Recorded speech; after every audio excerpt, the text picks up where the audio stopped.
All right, here we go. It looks like it says that we're live. Um, how's it going, everybody? I am pretty tired. I've been running on fumes the past few days, and I will tell you why momentarily. Let me just get my. I was responding to a viewer's tech support question. He ended up writing me a while back. He actually bought one of my cables recently, the ones that I was selling, and so he reached out to me and I said, hey, just double checking that everything is good with it. And he said, yeah, it's definitely well made. I'm still having my RFI issue. And I'm like, you shouldn't be. It apparently, hi, eldest, it is apparently an issue he's had for years, regardless of the equipment that he's using. So I think there's a bigger culprit going on. And I think he just bought the XLR cable because he was trying to eliminate some issues in his signal flow. But regardless, I was writing him back with some troubleshooting ideas because I do have some thoughts here. He was actually picking up a radio station. And it's a local radio station that he has there in his town. And when he went quiet, it got very loud. So I've heard that. I've actually experienced that before, but I experienced it years ago when I was a kid. By that, I mean, I was probably an early teen and used to go and buy, hi, Andres. I used to buy the very cheapest cables I possibly could from Radio Shack. I mean, if it was cheap, it was what I was going to buy. And this is one of the reasons why my lesson on, I'm so adamant about buying quality stuff now, because I bought the single cheapest crap I could have regarding RCA cables to go from one VCR to another, because I was learning to edit. And in doing so, I ended up running into picking up a local radio station. That was Fox 97 here in Atlanta. And that was, back then it was the 50s, 60s, and 70s music station in Atlanta. And it was so funny because I would be recording and I'm like, what is that? And I was hearing it through the TV, not wearing headphones. So you can imagine how loud it really was. I should go back. I should go back and find some of those old things and listen. Because I remember it was really bad. I mean, because I did not have any kind of cable management skills at the time. I did not care, was the best way to put it. So I would have a cheap, this is before my house got robbed in 94. And I ended up getting two SVHS editing VCRs because I bought two. I bought one fairly cheap VCR, and then I was at a pawn shop looking for another one. That, pawn shops sometimes, as I was told, that sometimes they have things and they don't know how good they are or not, so they just list it for a price. And this is back in the 90s, so there was no internet to look things up on. So I did that. I was like, okay, well, I'm going to check it out, and we're going to see if I can find a good VCR. Well, I found one that had titling built in, that you could go in and actually create titling, and you could even, it would even center on your screen. It had a couple other features in it that was extremely rare. And because of that, because when the house was robbed, our insurance replacement value covered different things. I was trying to find the actual model of VCR because, I mean, I didn't know any better, and the signal to noise ratio was garbage, and the VCRs were actually garbage, but I was trying to find the exact same ones and was unable to. But the next best thing up were editing VCRs. Entry level, they were like prosumer. I actually have both of them right over there. They're JVC HR 7200s? HS 7200s? I don't know. I could look it up real quick if you're interested in seeing it. But it had 0 frame accuracy, or so it claimed, which was the ability to set an edit point. It would rewind, establish a control track, and then it would start editing at the exact point. It did have a symbol edits. It did have, with the flying erase head, and it did have 2-channel audio insert edits and a video insert edit. Not individual left and right audio channels, but I was able to at least do that, which was pretty cool. Because I was able to do some really awesome things with those because they were SVHS. I learned fairly early that the main difference between a premium VHS tape and an SVHS tape was this one little bitty hole in this one place on it told the VCR that it was an SVHS tape. So I would usually grab either a screwdriver that was pretty sharp, and I would hold it upside down and use the screwdriver in that one little place and make a hole there on the tape. Or I would take a hammer and this what was that thing?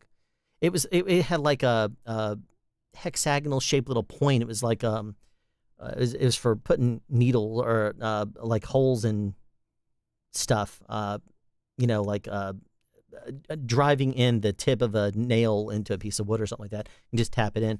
But I would use that, and I would just slam a hole in it in a tape, and that was pretty funny because it worked. It worked great. Now, when I did a comparison side by side, sometimes I saw that it wasn't, the grains were a little bit different. They weren't quite as good, but it was, to a kid, I recorded so much stuff that it added up to like $4.50 per tape.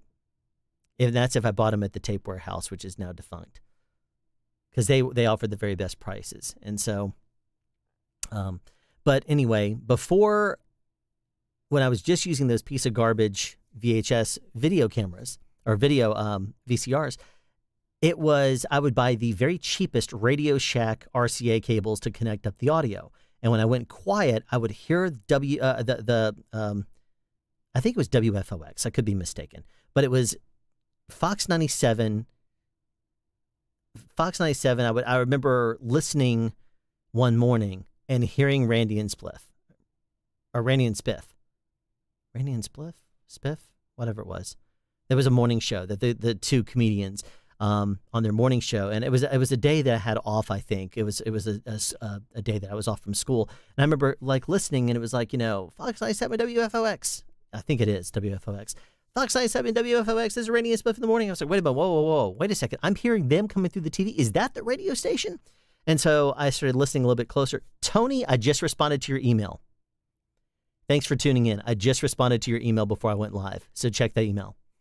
And actually, I was talking a little bit about an RF issue that I had that was identical as a kid. So I was talking about it.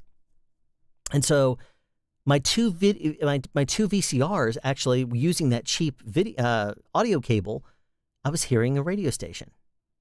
Now that's not surprising completely, if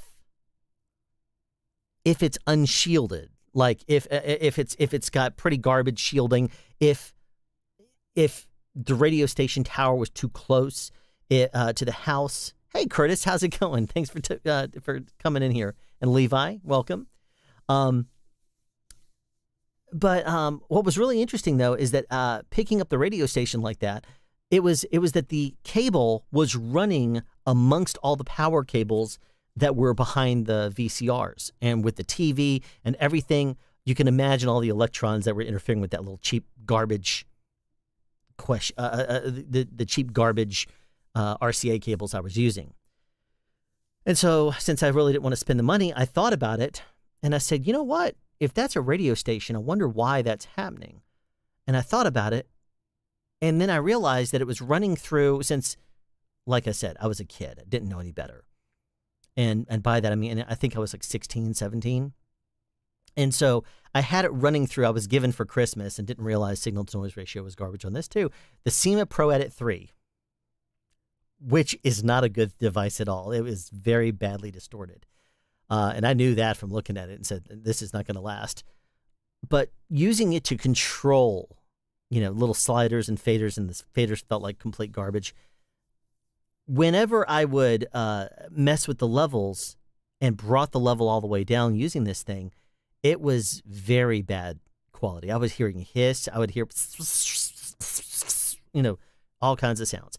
And I said, wait a second now, because I didn't leave that up near the TV. I had cheap RCA cables coming out of the back of the VCR, going down to the ground, and I pulled the thing out. When I was done with it, I shoved it back up next to my Sega Master System, which is what I was playing a lot at the time. I think it might have actually been a Genesis at that point. I don't know. I don't remember. But what I do remember is when I pulled it out and pushed it back in, it didn't affect the sound. So whatever it was getting messed up behind the VCRs.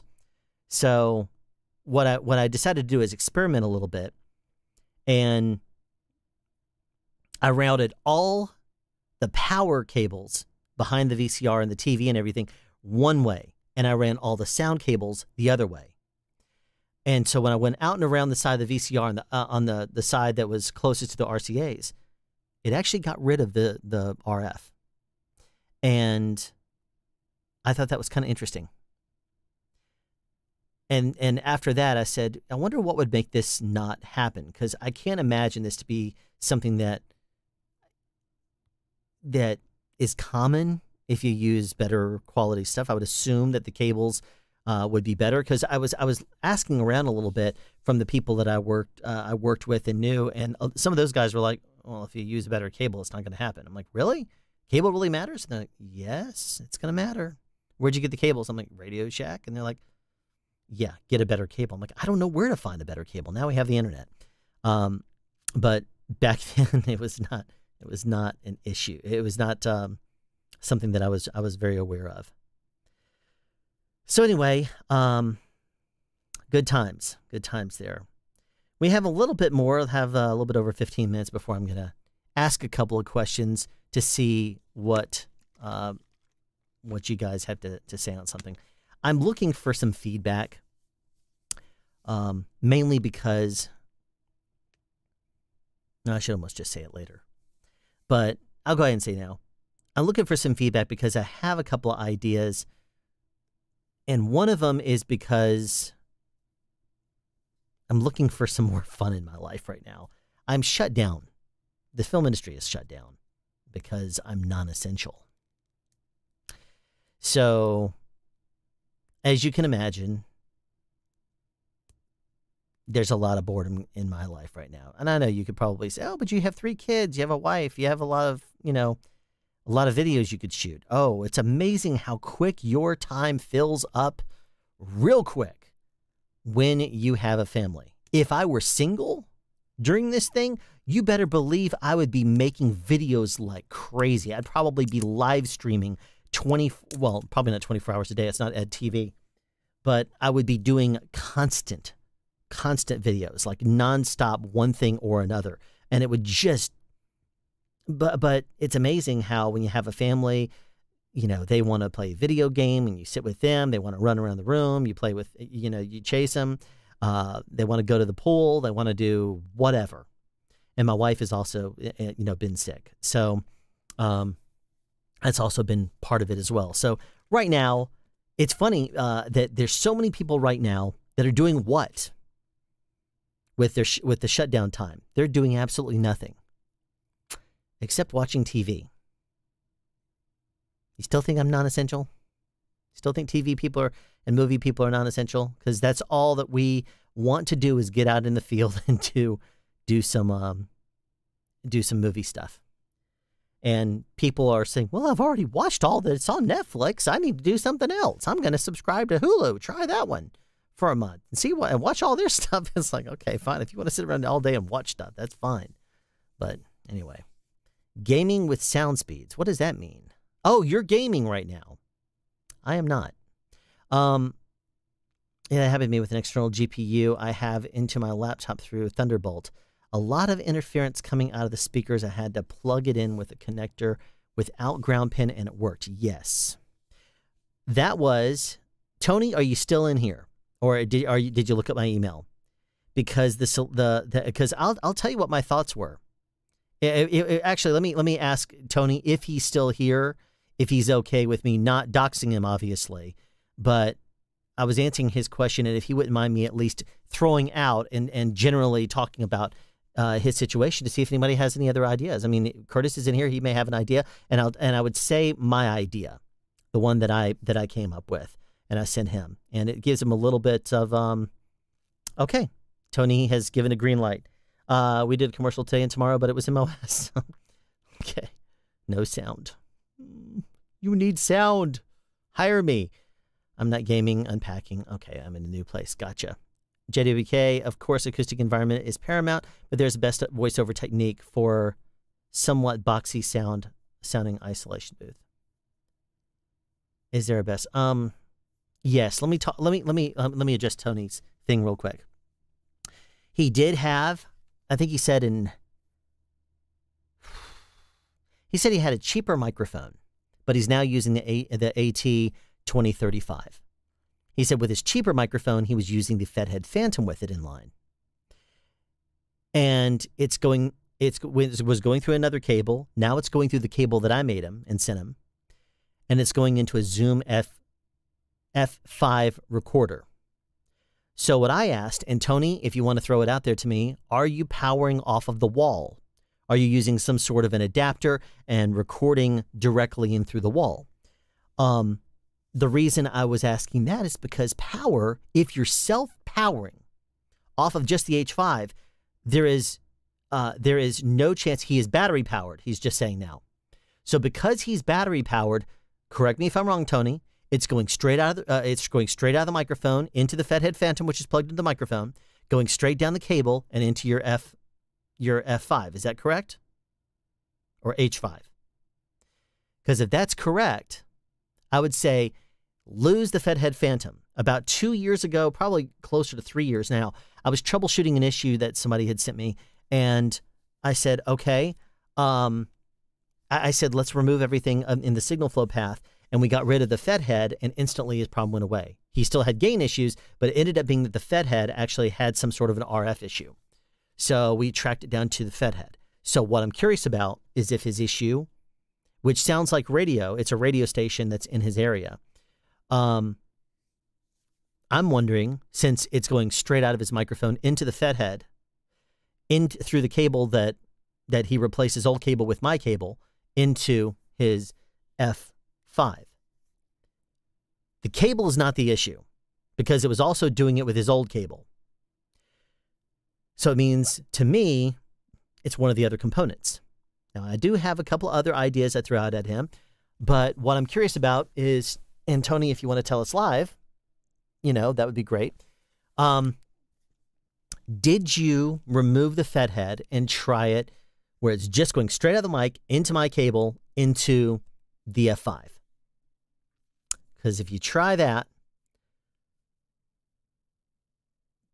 then I would say swap out, keep the Fedhead alone, just forget the Fedhead, switch out your microphone back to your old microphone. You have not tried that yet. Try that. Remove the Fedhead Phantom and then try it, please. Because I bet you, I have a sneaking suspicion that since that was there in line with your old mic and your new mic, I'm thinking that could be your RFI issue. That's just my gut feeling. And I do have a solution that I put in the email that I'll throw out as well, that if he wants to try that, I'll let him try that real quick and get back to us. Let me take these in order. Of course, acoustic treatment is paramount, but is there a best voiceover mic for somewhat boxy sounding isolation booth? Well, boxy, basically means you have a good mic. If you're picking that up, that's basically, it's picking up your environment. Your environment is going to be something that is creating the boxy sound. It's not the mic. So what you need to do is fix the acoustic environment, and then it's going to fix that issue. You can EQ out a boxy sound, but there is a thing that you can look up, and it's the one that I usually resort to. That's a good starting point. I think I mentioned it in last week's or the week before's live stream. I don't think I've done one in a couple of weeks. I believe it's called the vocal cheat sheet. A vocal EQ cheat sheet. And you'll see that if you bring anything you change, if, for example, you have a lisp, a lot of the times people say use a de-esser. What does a de-esser do, though? It curbs off sibilants. And in doing so, it will take an S to more of an F. So if you have a lisp, it's not going to help. It's going to make it worse. So people will always say, well, you don't want sibilance. Well, actually, you do want a little bit more sibilance if you have a lisp, because you bring up those frequencies and it's going to compensate for more of a th sound, but then it could sound overly sibilant. If you're trying to compensate for a lisp, what I would say is if you speak in such a way that just by your natural tendencies to speak, you speak with a slight lisp or you speak with a certain, embrace that. Unless you want to, unless it bothers you so bad that you decide you're going to retrain your speech when you're doing voiceover or vocals or something like that. It's one of those things that you want to try to I mean, I would say embrace your voice. My voice is far from perfect, but I know I'm not going to sound like Mike Delgaudio. I know I'm way too hyper to be Curtis Judd. I know that I'm way too fast to be, podcastage. So I have a definite different voice. To give you an idea, my 12-year-old daughter has a deeper voice than I do. How sad is that? She has a deeper voice, and my 15-year-old, her voice is very soft. My younger one, if you cut the zip fizz, you and me might be bros. I'm ready, Curtis. I'm ready. Anyway, so all right, let's I would say that I mean, if you start EQing out boxiness, you're going to be adding something else. I forgot what the opposite of it is. It might be booming. No, it's not. That's a different frequency. What is it? If you boxy, is it warmth? I can't remember. I usually resort to sound and resort to killing certain frequencies and just testing it and listening. And then, I'll use that as an idea because it depends on your voice. Is it lower? Is it higher? It's going to be within those general ranges. But usually, I think it was Curtis actually that had a really good video on if you want to try to find the exact frequencies that are bothering you, then what you do is you don't cut them. You actually boost them and boost them a lot, like boost them 12, 20 dB or something like that, make it very narrow and start sliding that frequency and shifting that little narrow band upwards to see at what point it starts to boost and just sound completely outrageously bad. At that point, you've kind of dialed in on that frequency that's bothering you or the frequency range that's bothering you, and from there you can start killing it. But that at least helps you to find that. And I thought that was a really cool technique I'd never heard before I saw that video. I thought that was really neat.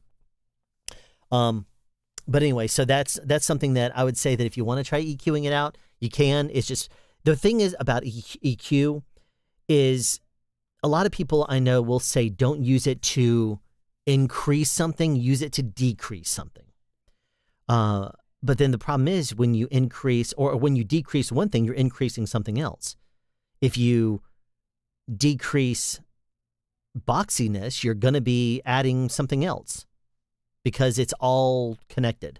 And so I would say be very careful and sparing with your EQ, and don't use it unless you really have to. If you don't like the way something sounds, rather than basically EQing it, which is changing the way the sound waves work and the balance of it. As soon as you do that, you're essentially changing the tone of the mic. And when that happens, it's changing what's really special about it. A lot of times microphone manufacturers, they will create a certain microphone to sound a certain way. They're happy with that, and then they release it. Like this one right here is one I'm still using, the NT1. I'm thinking about changing it up to one of my DPAs just because I love them so much, but it's really crazy. It's one of those things I love so much I don't use. I know, mental. But I'll tell you this, when I used the 4018C, it sounded so good in this space. I'm thinking about going back to it. I don't think this is 4018B area, but I think if I were to put the 4018C right there, you would never see it because it'd be out of the frame. It would be out of my view, and it would sound so good. I'm thinking I might do that. I mean, this sounds good too, but it's still like, I mean, you've seen me hit it a few times. Let's hear it. Well, if I were Curtis Judd, I would say, here it is right here. Let's just go ahead and plug it up. But it is in my DPA bag. I'd have to, where's the DPA bag right now? I don't know where the DPA bag is. Oh, there it is. Yeah, I could go get it. Let me answer some more questions first, and then if you want to hear the the 4018C, I'll do that. Okay, give it a little bit of time, and then I'll do that. So I would say the big thing is just be careful with your EQ. JWK questions: why don't you do comedy audio channel that turns into a television series and moves to LA? You're brilliant, and I could just got an interface with logarithmic pots. It's confusing. Yeah, that's that's it. You know what's funny, David, is I actually started as a performer. That's what I wanted to be as a kid, an actor. I used to make the world's worst little ninja movies you've ever seen because I was taking martial arts classes. I think I was in Shaolin Kung Fu back in 1987, 1986, 97, 87, something like that. I was taking Shaolin Kung Fu and Tai Chi, more so Kung Fu than Tai Chi because I was way too hyper. I was just like, if teach me the movements fast and then I'll slow them down. They're like, no, you have to go slow. And I was like, I'm going to go to sleep. A little hyper kid. I can barely do that stuff now. But I was a performer. And as I started to do more and more in acting, there was more and more of a need of tech stuff. So like when, for example, I started working with some people and doing video stuff, when you're doing crap videos and you have a natural ability to understand tech, you find yourself being the person that they're going to throw out there to fix stuff. Oh, here, Alan will fix that. He'll know what to do on that. And I started finding myself more and more behind camera, which means I was less and less in front of camera. And eventually, I was no longer in front of camera. Now, I was a performer. I went to a performing arts high school. Kind of like if you've ever seen the movie Fame. We didn't dance on the tables in the lunchroom or anything. But I would assume that was what it. I would assume that that if you've seen the movie Fame, you would at least understand a performing arts school. So it was a lot of fun. It was a lot of crazy. I could tell you some really awesome stories there too. But the performing arts school I went to, there's only one person that can play a certain role. There's a lot of techs. So I found myself deeper and deeper into the tech world. And when you have a face for radio like I do, then you don't find yourself being cast a whole lot. I was a bouncer at one point. I was a servant to a guy in a play called Shining Princess of the Slender Bamboo. It was a Chinese play, and I actually played the number one kind of.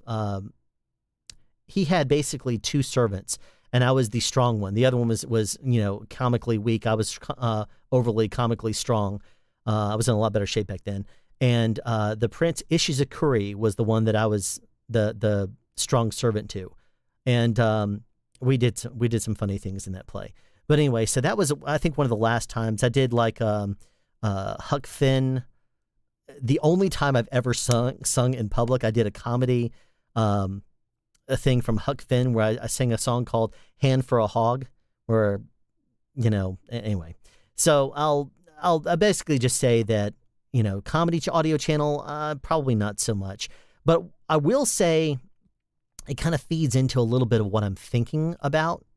And I'm about to ask some opinions and thoughts on that. So anyway, as soon as I hear a boom up at a good rate, you'll be my first email. Levi, I'd love to work. I would love to work, especially with someone that actually listens, that comes here to the channel. A lot of people that work in the film industry, they don't like to go to YouTube. They'll go to YouTube and watch a video or something like that, but they don't subscribe. They don't watch a lot of stuff, and it's like, oh, yeah, I might watch that. That's kind of interesting.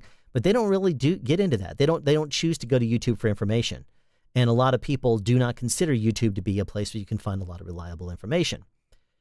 So I got a lot of backlash too when I first started Sound Speeds, because there were people that were telling me, why are you teaching everybody everything you know? I'm like, I was like, is it the experience or is it, the knowledge? I can teach people the knowledge. They still have to have the experience to be polished, to learn when to apply certain techniques and that kind of thing. But, and people were like, you just taught some stuff that I didn't even know. And I'm like, well, aren't you glad you know now? And they're like, yeah, but do you really need to teach all of this to everyone? I'm like, well, I can teach the classes that I teach, here in Atlanta, but I can't teach it international. And I think that knowledge should be spread.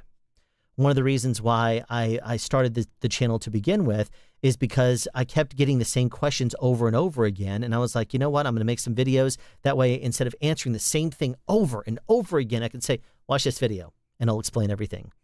But anyway, so here is, since it's now just after 11:15, let me throw out an idea and I'll come back to your questions here in a second. I have toyed with the idea of and we talked about this in the live streams that we did a couple weeks ago, the sound support podcast. That's going to be a reality, but I'm contemplating on when to start it because there are some bigger videos I have that are going to require more. I mean, I shot footage for some of the videos back in December, back in January. Whenever I did, do you remember the video I did on the boom swinger and the boom buddy? Well, the same day, the boom operator that helped me with that, he helped me with another video for a product that was sent 2.5 years ago. Ambient, if you're watching, I'm really sorry. It's just every time I went to make the review for that product, I found another use for it. And I said, ooh, this is cool. I'm going to go ahead and do another one and see if I can use it again. So the way I looked at that was I should definitely look into, you know, I totally derailed. I looked at the screen and I saw that Brent Lloyd is our Brent Lloyd down there actually has a company he started about a month before I started this channel, and he is Soundspeeds LLC in the Washington, D.C., Maryland, Virginia area, which is cool because I've never seen him in a stream before. So it's really cool that he's here. So I totally got derailed when I saw his name because he started his LLC about a month before I started this channel. We didn't know it until about last year. And I was like, wait a second, that's really cool. But I forgot where I was going. Oh yeah. So what I'm looking at doing here is the Sound Support podcast is something that is really cool and it's designed to help a lot of people. Like, you know, Tony sent me an email tonight and he just got through writing. He says he removed the Fed head fan and the RFI is gone. Thank you. So it seems to be that the Fed head that I troubleshot down a couple of years ago and the Fed head phantom that he had ended up having an RFI issue. So keep that in mind if you ever run into any kind of a microphone activator that has and there's some RF there and it doesn't make any sense to, because the thing is he was completely battery powered, recording on an H5 through the cable that I made him into a microphone, and it was 2 different microphones, changing those things out. But it was either the microphone, switching those out, which it was the same on both microphones, switched out a cable to the cable I made him, and it was still there, and my cable would not, you know, tolerate it. It was making an audible RFI thing. It was introducing a radio station in his area that was passing through the line. And that would be something that if it was because of a floating ground on a microphone, like a Microtech Gefell microphone, a Neumann microphone, something like that, then the connector that was a female connector on the cable I made him would have eliminated that. It would have eliminated the floating ground. It would cease to be an issue, and it would have gone through the drain on the XLR. But it wasn't that way. It was something else. That's the reason why I looked at that and I said, I bet you it's the Fed head, because the Fed head was post microphone before my cable, and it was introducing audible noise.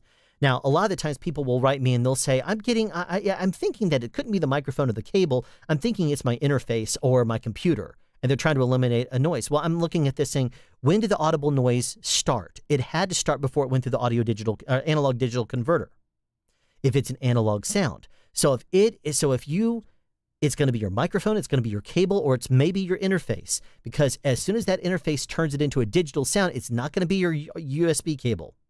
That's a totally different kind of sound that you're going to run into. It's not going to be an audible hiss noise that is analog. So that's the reason why, based on his sound, I was thinking that's what it was. But anyway, so there you go. So what I'm looking at doing, and I want some thoughts and opinions on this, and I'll go back to the questions. You can think about this. But what I'm looking at doing is alternating my regular format, which would be doing a regular type video that you've seen on this channel many times, and then the following week doing a sound support podcast, and then doing a regular type video, then the SSP, if I have enough questions for it. It would all be based on do I have enough questions? If I had 3 or 4 or whatever, I would make enough of an episode, because a lot of the questions I get are, I don't want to say repeats, but there's questions that would help people. I think a lot of the questions I've been asked are questions, like I received one that was about RF, and many of the questions that I'll receive, I'll get from another person, and sometimes I'll even be able to copy and paste an answer over, except I would end up changing everything, so I retype it out, or I'll end up sometimes speaking it into my phone, let it type it out, and then I end up spending so much time going back and correcting punctuation and capitalization and stuff like that anyway, that I should have just typed it out to begin with.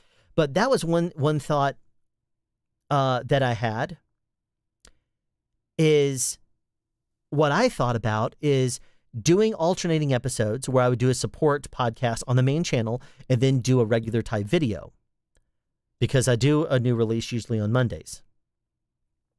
So that is an idea.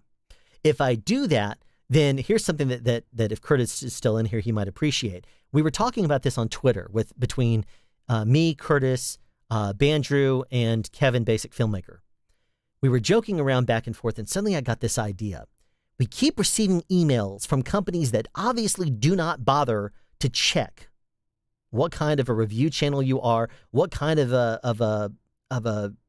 products that you review, if it at all. And so it suddenly hit me, wouldn't it be kind of cool to these companies that will send me something and say, we would like you to test out a blackhead remover, or we would like you to test out, what was the other really awesome thing that they had sent? I looked at this, I'm like, there was a whole list of products. And I'm like, are you kidding me? Why in the world would I be interested in a blackhead remover? What are some of these products here? All right, an LED strip light, wireless Bluetooth earbuds, blackhead remover, resistance bands, wand personal massager vibrator, nose hair trimmer, grow light, electric shoe polisher, ultrasonic pest repeller 6-pack, amplified HD digital antenna, DM domed glow-in-the-dark stars and moon, an iPhone charger, magnetic vehicle mobile phone bracket, digital counting speed jump rope, kid pet toys, etc. I'm tired of receiving these kind of emails constantly from people. So what I said was, it would be really funny to throw it back on them for a change. Because, I didn't throw out the best part in this whole thing that I got. This right here, it says, and I put this in, if you find SoundSpeeds on Twitter, it says, all we ask in return is a 5-star rating. So they send me a piece of crap, piece of whatever, and all they ask in return for that free thing is a 5-star rating. I looked at that and I said, I first of all, I responded with very, very, very direct tone. I blocked them, sent them to my spam filter also, and then I reported them to, because I was like, in my opinion, you do not, there is no integrity by trying to buy votes, trying to buy reviews. There's no integrity in that. And that's one of those few things that will trigger me is that kind of stuff. So I was like, I am not tolerating that one bit. And then it suddenly hit me, I should exploit them. So if I were to do I've already thought of a name for it. If I were to do an alternate sound speeds and then a sound support podcast, then another regular video, another podcast, another video, another podcast, I would also create a second channel. And since they obviously don't bother to know what kind of reviews you do or know anything about you, I would probably spend $100 buying 20 cheap piece of crap garbage things off of Amazon that are or maybe even Wish if I really want to have fun. And I would do things that were not their intended purpose and test them in that ways. Like, for example, a blackhead remover is a piece of metal. Who here watched my video where I did everything to ribbon microphones that you're not supposed to do?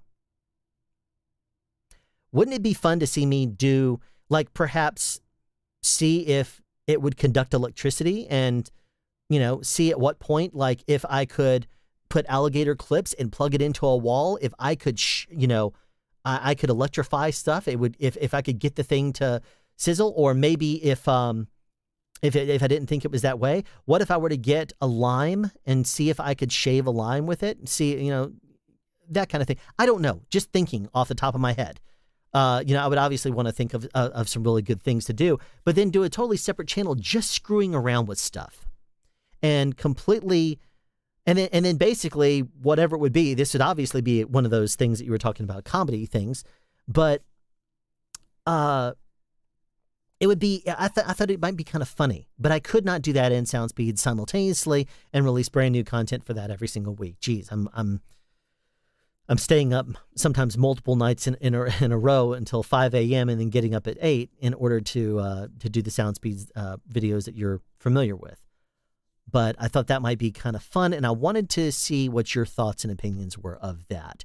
Because if I were to do that alternating episode, the alternating episode week would be the one, it would be like a new video on the other channel like every 2 weeks, because I would probably do it on the podcast episode weeks, because that would not require as much editing as my regular videos do, and the presentation portion would be different.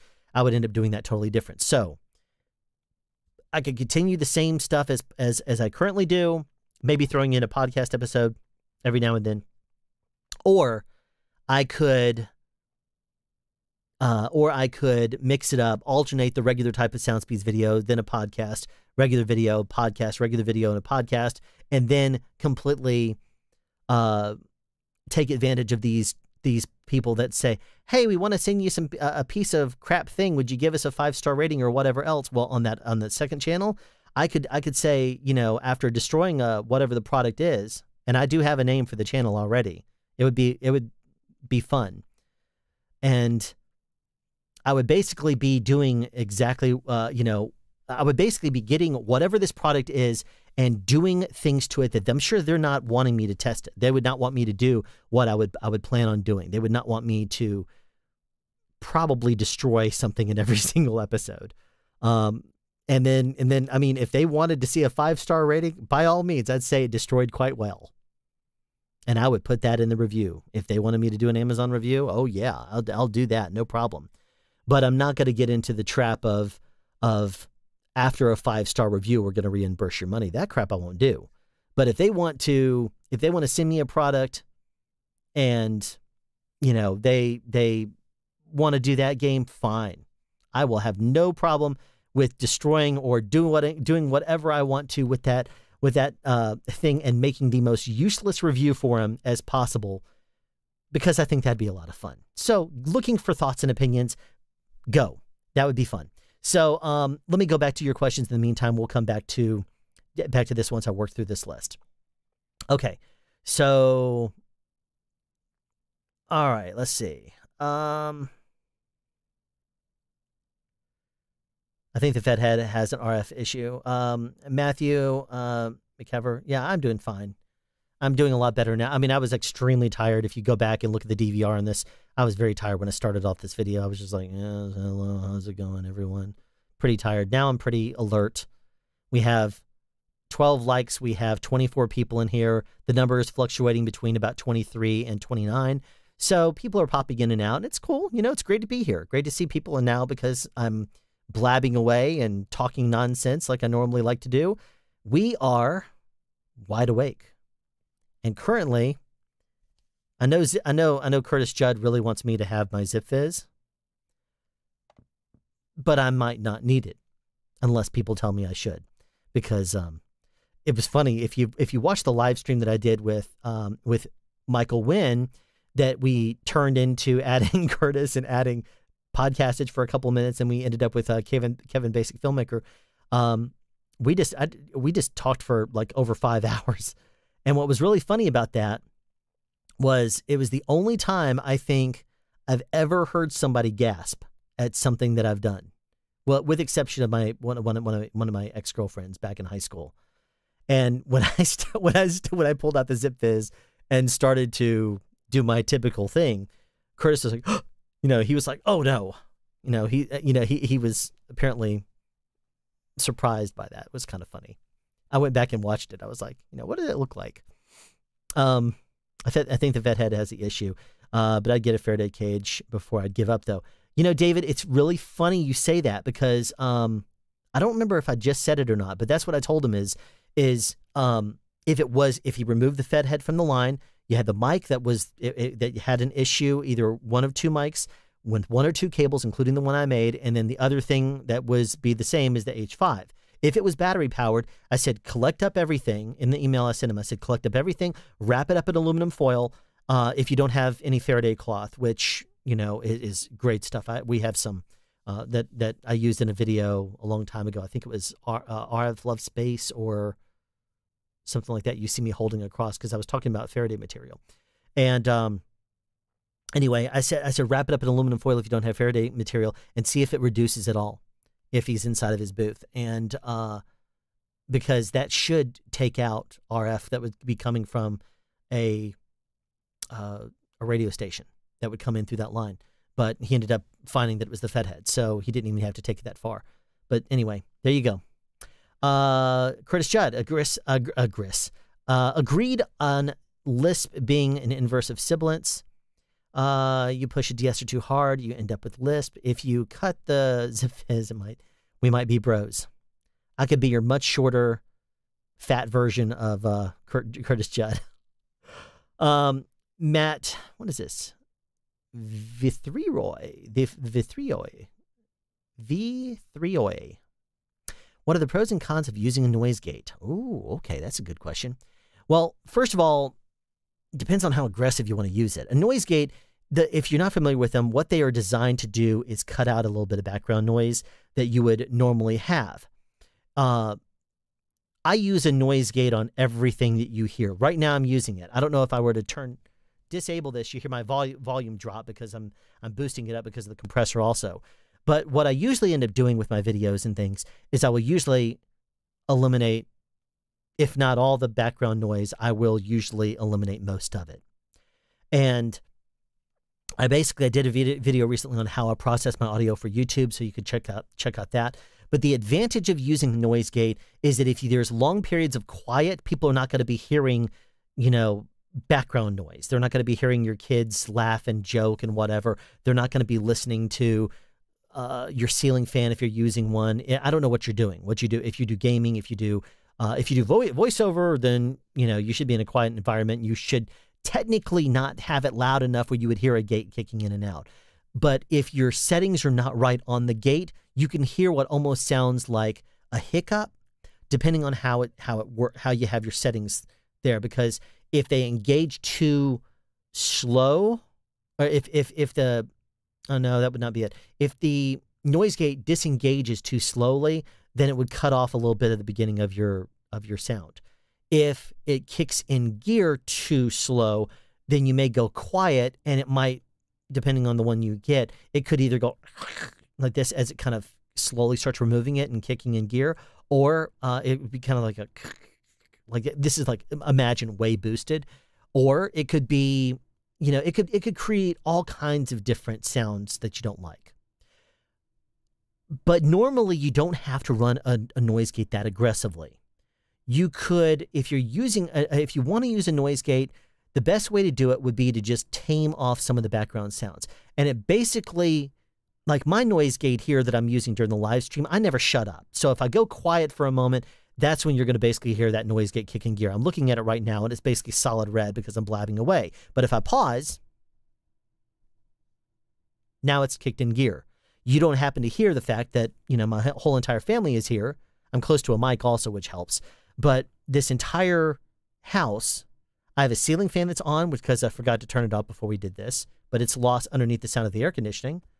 And at the beginning of the stream, for the first, up until about 10 minutes ago, there was laundry in that room right next door. But you're not going to hear that because I'm, first of all, closer to a microphone than normally I like to be. And I'm talking, I naturally speak loud, and I'm using a bit of a noise gate. So if I do go quiet, you're not going to hear that background noise. So the advantages and disadvantages of a noise gate, if you use it correctly, the advantages are that you can eliminate any background noise or reduce background. That'd be more of expander. Noise gate would eliminate background noise. And make it so that way it's not going to be a distraction to you. However, if you're a soft talker and you're far away from your microphone and you're aggressive with your noise gate because there's a big background sound, keep in mind that that noise is still there as soon as that gate turns off because you're speaking through it. And if you're speaking at a volume that is not so loud that it's kicking in gear, but it's not loud enough to get over the noise floor of the background, you're going to hear that. So there's some people that have sent me recordings and say, how could this sound better? And I hear that gate on and, flip on and flip off because they're covering up background noise. And as soon as they go quiet, you hear it kick in gear. And then as soon as they start talking again, you hear it unkick it, it kicks out of gear.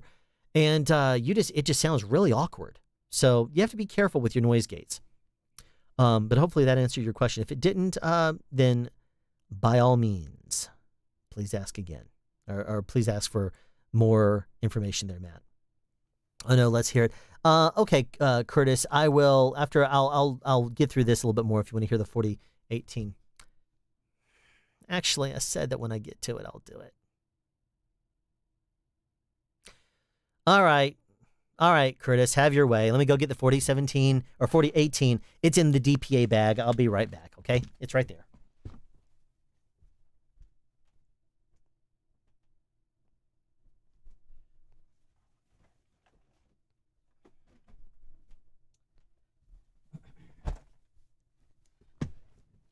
By no means am I Curtis Judd and have everything in front of me. However, I do have the DPA bag. If you're not familiar, DPA is Danish Professional Audio, and I love it. I first heard one of their microphones when I went to New York.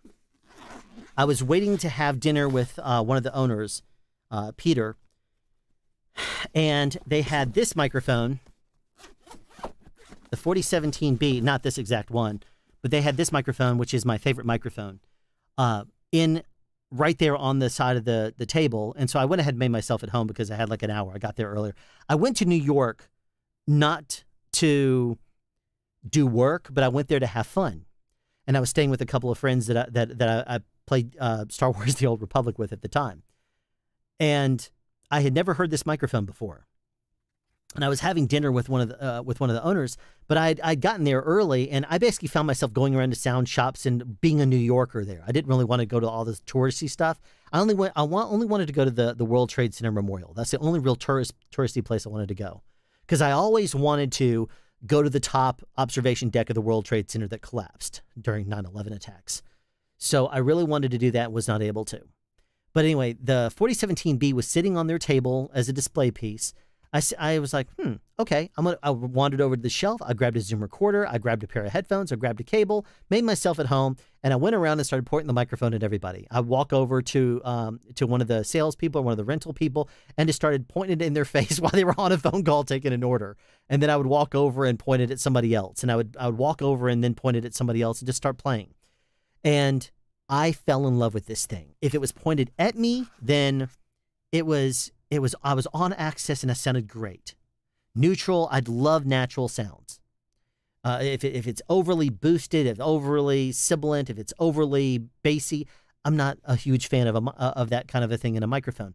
But this was very neutral, very natural. It sounded great. And as Natalie who's one of the employees there, she walked by talking to a couple of people. And as soon as she left the access, she fell off. And I was like, what is this thing?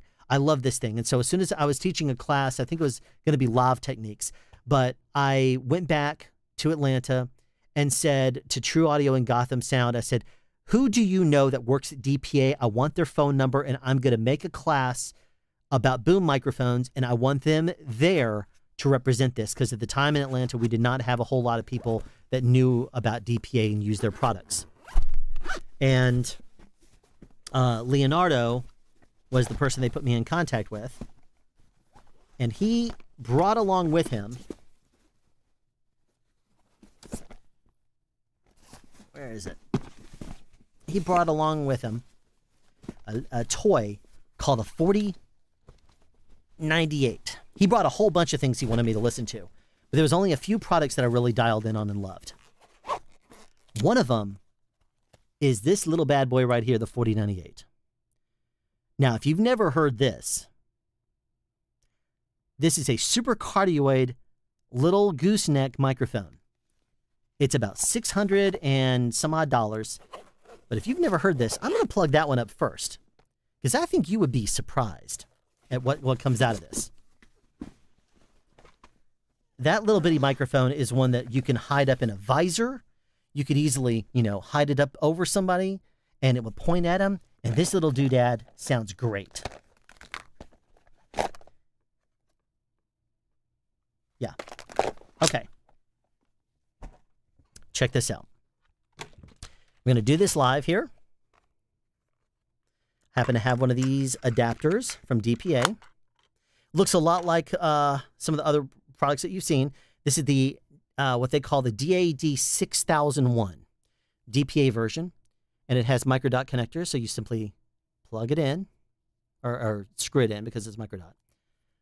Now this little bad boy here is about $700. If you've never heard this, you're about to.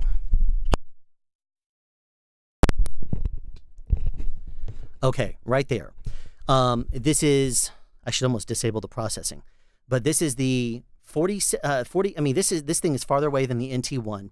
It's got a very natural tone to it. It's not overly boosted like a large diaphragm, but for a little bitty thing like this, that little bitty microphone right there is one that, it's a gooseneck. So I could very easily do this number, put it right over there next to the webcam. And if it didn't have so much background noise here, I mean, this thing is far away from me now. I'm waving my hand all around. And that's it far away. I have used this on so many movies and TV shows. After I heard this, I said, this thing sounds great. I love it. And I mean, I could very easily use this for live streaming and just simply, if I wanted to make it sound a little bit more bassy for live streaming, I could bring it up a little bit, but you know, it doesn't need it. This thing right here, it's not designed for this type of use. It's not going to compare to a large diaphragm like that because it's not designed like that. But this here is a solid thing that you would use in the film industry. A little bitty, it's got an interference tube in the front, and from there, it's the same capsule that you would find in the 4060 series. But this little bitty thing right here, I would put on a transmitter and throw up in a visor. I could throw someplace and you'd be surprised. I mean, we use these quite often in the film industry. A lot of car scenes are done with them now. But anyway, was I off access? I might have been off access. Wait a second. All right. Now that's spot on access right there to my mouth. And it's about, you know, what is that? 9 inches away. But if you could imagine, I mean, the gain is off on this live stream because the gain is still set for this right here. So I might need to actually boost it just a little bit more. There we go. Okay, so there you go. This is the way it would sound. You might be hearing the noise gate kick in gear, or you can hear a little bit of the fight from the noise gate now because I haven't adjusted that setting and boosting it up higher than it needs to go. But at least the level is better. But this gives you an idea of how it would sound. And if it's spot onto my mouth right there, super cardioid pattern, it is now over a foot away from my mouth. But that's the way the 4098 would sound. They are releasing a new model of mics all the time, and I know that there is a 4099, which is an instrument microphone, and there's another thing in the works that I can't talk about. But they're constantly innovating. But this right here is the 4098. This thing is a thing of beauty. So I'll go ahead and unplug this.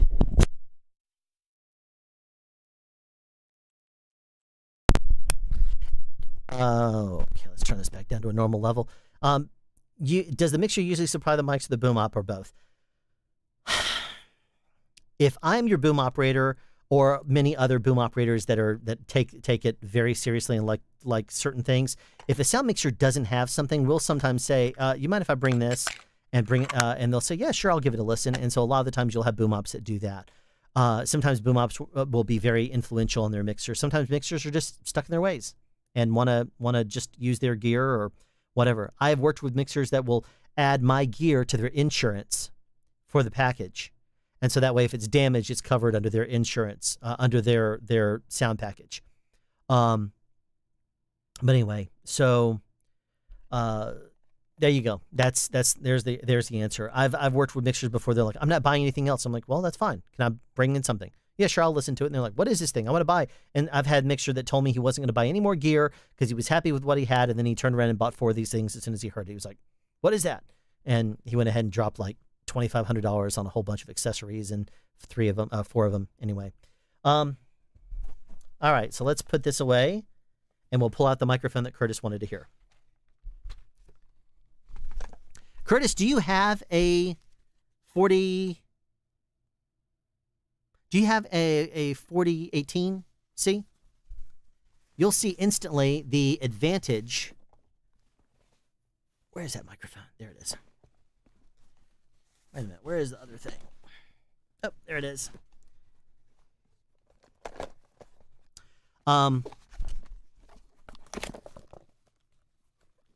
I've kind of built up a few accessories and stuff. And also, if you're familiar with DPA products and you were not familiar with this, Curtis, you might want to pay attention to this. I'm sure you're familiar with the 4060 series DPA lavs. 4060, 4061. I'm off axis to the microphone, sorry. But I don't know if you're familiar with this, the BLM 6000. It is rubber. It's just a little piece of rubber, but you can put a 4060 series microphone in the bottom of it. I just have a piece of a Rycote overcover on that. This turns it into a boundary layer microphone, and it's rubber, so it's dead quiet. Very similar to their BLM 4060, but it turns a 4060 series lav into a BLM. So this is a really cool thing, and it's only like $30, something like that for this. And it turns a lav mic into a boundary layer. So you could very easily put it over someone very low profile. Correct. Turn it into a boundary layer. So it will go very, very low profile up over on the roof of a car, for example. And it sounds beautiful. I would say you want to hear that too, but I don't have a ceiling here. But it sounds like a lav type pattern. But if you, a boundary layer microphone, if you want to imagine a pattern of a microphone and it's omnidirectional like a lav, and then you were to put it inside of a boundary layer, what it basically does is it folds over half of it onto this and extends out the reach by being overly sensitive in one direction. Okay, so you saw the 4017B. This here is the 4018C. Now, here's the difference between the C, the B, the A, all those different options, and even the G right here, which basically is the equivalent of a Shep CMR if you've ever seen it, where you can, because DPAs are modular, you can use just the capsule and plug that onto the G, and your entire microphone now is driven off of the electric power from your transmitter. That right there, low profile. That's about as low profile as you're going to get. So if you had a intentionally shortened cable and you wanted to have one of these on a boom, on just a little bitty low profile boom, you could have a transmitter up here, Electro or something like that if it's going to be the TA5, and you simply put it on a little Rycote lyre. The entire thing could be that big with the transmitter on the end of it and with a shortened cable, and there you go. That would be your microphone array. Now, technically, it drains the power a little bit more if it is one of these. But if you watch one of my very first videos where I think it was called,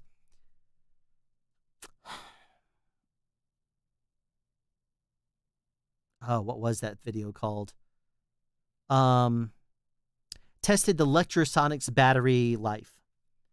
What did I call that video? I forgot what it's called, but it was like, I think it was like video number 7 or something like that. But I tested the life of the Lectrosonics SMQV and SMV transmitters on low, medium, and high power.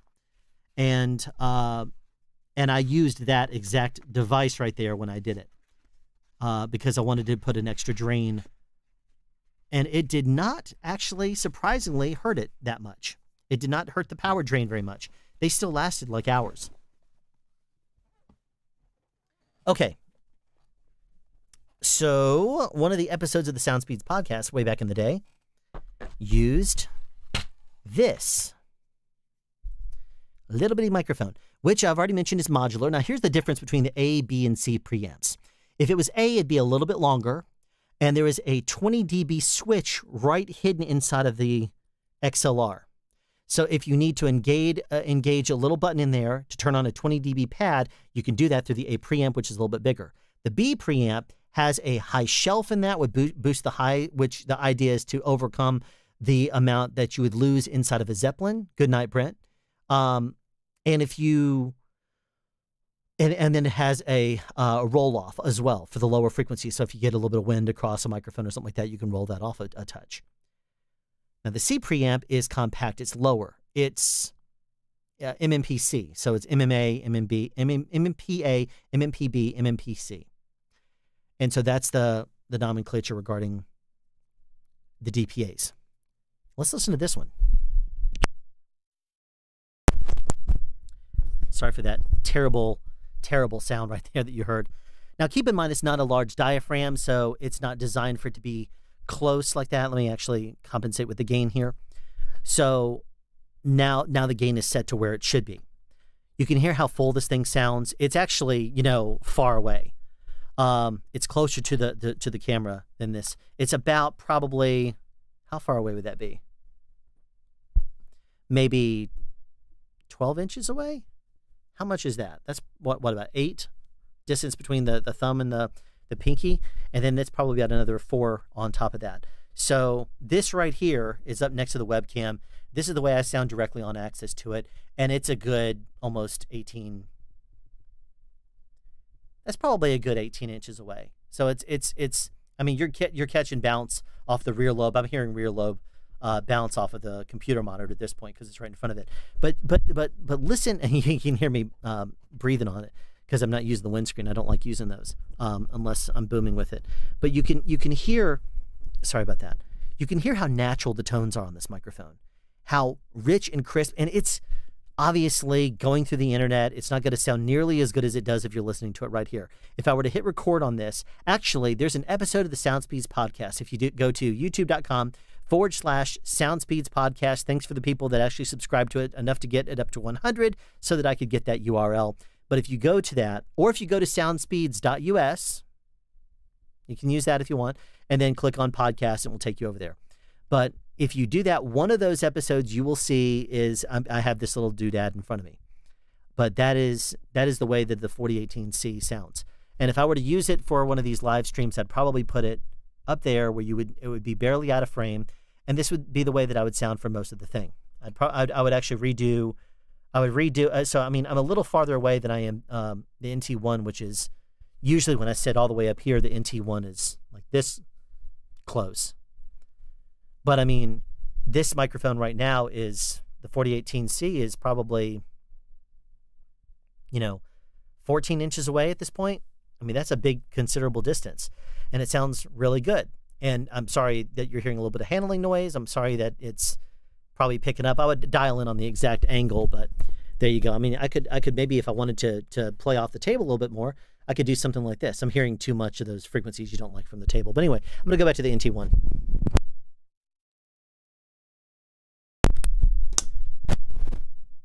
Okay, readjusting everything. So there you go. That's the way it would sound. And if I back off on the NT1, I don't sound nearly as rich as it is. Thank you so much, Timothy Thompson. I see that popped in.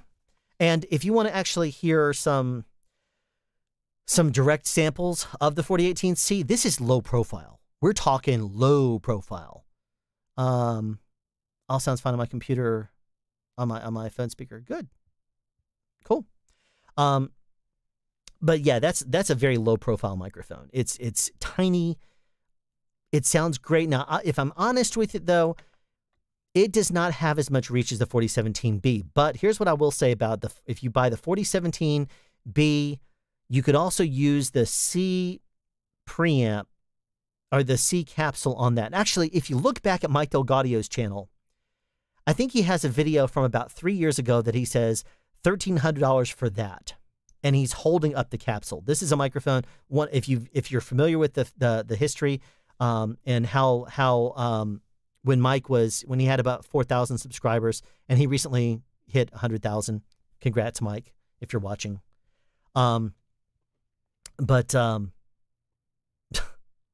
Andrew, NW700 is all you need. But I was sending him a lot of microphones back in the day just because I wanted to hear what his voice would sound like on them. I'm always listening for different things, and I wanted to hear what he would do and how he'd compare them and stuff like that, all amongst the research I was doing for this channel.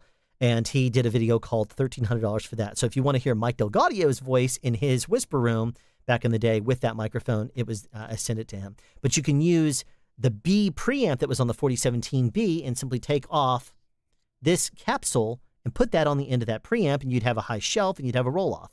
So you have that as an option too. You could put it on the A and you would have a 20 dB pad. Now, DPAs are great for, they have usually a higher maximum SPL. They have great, just great in general. I love DPAs. Anyway, so we're now, I've like totally overshot. I'm not going to skip all these questions here. What kind of weight do you give a frequency response curve when using a microphone? Honestly, I don't give it much of one, personally. I'll glance at the frequency response curve, but here's the thing: and I hope you're still in here, Bob. You asked that question such a long time ago. Sorry about that. But when they're testing microphones, they do different things now. They'll use anechoic chambers or virtual anechoic chambers when they test microphones now. And one of the criteria that they will have is the room size. If you want it to go down to certain frequencies, it has to have resonating off of the center place where the microphone is. If it bounces off the floor and back up to the microphone itself, then you would need to have a wavelength that would able to be like you need a big huge anechoic chamber if you want to try to record test all the way down to 20 hertz as a general rule. And the difference between a virtual and a regular anechoic chamber is that an anechoic chamber is built with sound proofing and then sound absorbing, sound deadening material on the inside to the point where the noise floor is so very low. It is usually like negative something if it's not 0 dB. 0 dB is the threshold of what the human can hear. Human ears can technically hear, I believe. And we're talking these things can go down below that. Orfield Labs in Minneapolis, Minnesota, it has a noise floor of negative 9 dB. And I think I remember seeing that Microsoft now has the #1 lowest in the world right now. And I think theirs was negative 18 dB. Someone could look that up, please, and correct me if I'm wrong. But I believe the lowest in the world is negative 18 dB. And to give you an idea, negative 24 dB, if you could hear that low, you would be able to hear the particles of air in the air colliding. Negative 24 dB would be the level that you would hear the air particles colliding, if you could imagine that low. And so you're talking about only like 8 dB higher. Maybe it's 6 dB higher. So it might be negative 18. It might be negative 16, or it was either 6 dB or it was 12 dB higher. I think it was 6 dB. Someone check me on that, because I thought that was really interesting that it was that low, that we're getting to the point where we can hear such low amounts of level in a room and test such a low amount that give it another couple of I mean, by the time, we pass on this planet, we could have anechoic chambers that are able to hear the sounds of air particles colliding. Wouldn't that be a trip? Like to have some sort of a microphone with a noise floor that low that you'd be able to hear that, and they'd boost it up like crazy and say that's the way air particles sound like when they collide. Which probably, from what the research I've understood, it would probably sound something like brown noise. But still, there you go. But frequency response curves, the reason why I mention that is because, Bob, when they test out microphones, they usually do so at a distance of 1 meter away. So I'm not going to give my whole rant on microphone specifications at this point, but here's what I'll tell you, is if you took the NT1 1 meter away from me, if you were in an anechoic chamber, which is designed to be zero background noise and that kind of thing, or you put it in a virtual anechoic chamber, which is where it would have all those noises, you could actually go outside with it and run a microphone up on a high stand and put it up in the air if you wanted to. and then you digitally and acoustically negate out reflections from things around the outside world. There's a video on YouTube of a guy that basically creates a virtual anechoic chamber and tests some things outside. It compensates. You basically record the acoustic signature of the environment you're in, and then it will negate, and it will play a tone, and then it will negate that out once you remove the test microphone, your flat test microphone. But if you put a microphone 1 meter away from you, though, that's where the frequency response is tested. You bring it closer, and suddenly it's going to sound a lot different. The NT1 right here is now, what is that? Maybe 1/10 of a meter away from me.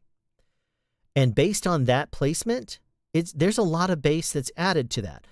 Some frequency response curves on microphones will show that, will demonstrate, and you'll see the EQ on the lower frequencies boost up. I know the T-Bone SC400 that I reviewed did do that. It will usually say at 1 meter, this is the frequency response curve, and at 1/10 of a meter, this is the frequency response curve. Not all of them do. But because most of them do not, and there is no actual definite way that all microphone manufacturers follow this one criteria when they make when they record microphone specifications, when they do that, because they're not all level across the background, they're not level across the field, and every microphone manufacturer does things the same way. Go back and watch my video that was an interview with Ray Rayburn. It was called, one of my videos was about a 50-minute video, and there's actually a podcastage cameo at the end, which is kind of fun. And the video is called, "Can You Trust an Advertised Frequency Response?" But we have an over 50-minute long conversation, and he is an engineer with over 4 decades of experience, over 40 years, with the Audio Engineering Society. And we had a great conversation. He told me a lot of really funny things and really amazing things. And then if you watch my video called "Hitler Sounded Too Good," that was another excerpt from that video that he kept giving me tidbits of knowledge that were just amazing, and I had to throw them into more videos.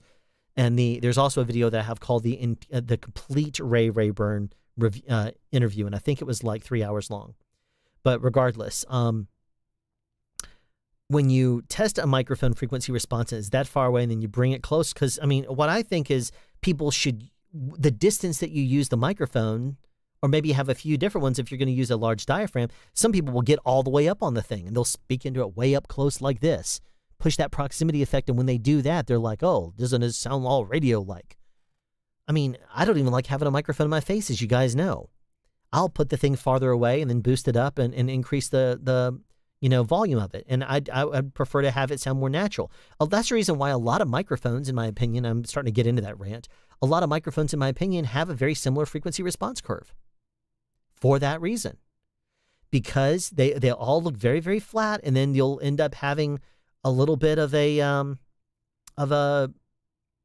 boost up for the presence, but they almost always look the same. So to answer your question, finally, since I've been ranting about it for 10 minutes or so, what kind of weight do I give them? Not a whole lot. What it tells me is how it will sound when it's about 1 meter away. And based on that, I'll kind of say, well, if I bring it close, it's going to have an increase in bass. That sibilance may be knocking you out of the park at that point. It could sound overly bright. I don't know. Let me listen to it. I don't think there's anything that is better than actually listening to a microphone. But there you go. A little bit of my rant on frequency response curves. Get it? We can talk amongst ourselves. Okay. Curtis, if you see this, your microphone comparison from a while back was the end of the mic comparison videos. Thank you. You're a performer. You're an actor. Okay. Well, thank you. That goes back to something I said almost an hour ago. What's your opinion on less usual disc audio formats like SACD and DVD audio? I don't really have one. It's all, I mean, they're all formats. What it really boils down to is what kind of compression is it doing? Back in the old days, I have, no, it's not here. I actually put it in storage. My old mini disc. If you recall, CD burners when they first came out were very expensive. We're talking way back in the day, before probably half of my audience wasn't even alive. The typical audience. I joke. I don't know. I don't know how old people are. I'm sure that the guys that are in here right now probably remember. But those, I believe that the mini disc recorder that I got was 12 bits, not even 16. And so it did when the music was fading out, because we used it for a lot of mixes. If we were to sometimes we would go out, it was a DJ company, it was a professional video company as well. So some of the times what I would do is I'd mix together music, because I would mix together music to make a bed of something, and I would beat mix into something, or I would blend it a certain way, because you didn't do it nonlinear at that point. And so we're probably talking about mid-90s. But what no, I was actually late 90s by the time we got to that. And I did have SoundForge XP at the time, but he didn't have that at the studio I was working at Ascot. So, and speeding up and slowing down without adjusting the tempo and stuff, SoundForge wasn't great at that. But not for beat mixing and stuff, not when you know how to beat mix. So I would create mixes onto mini disc, and if the audio started falling off, those things only had like 72 decibels of range or something.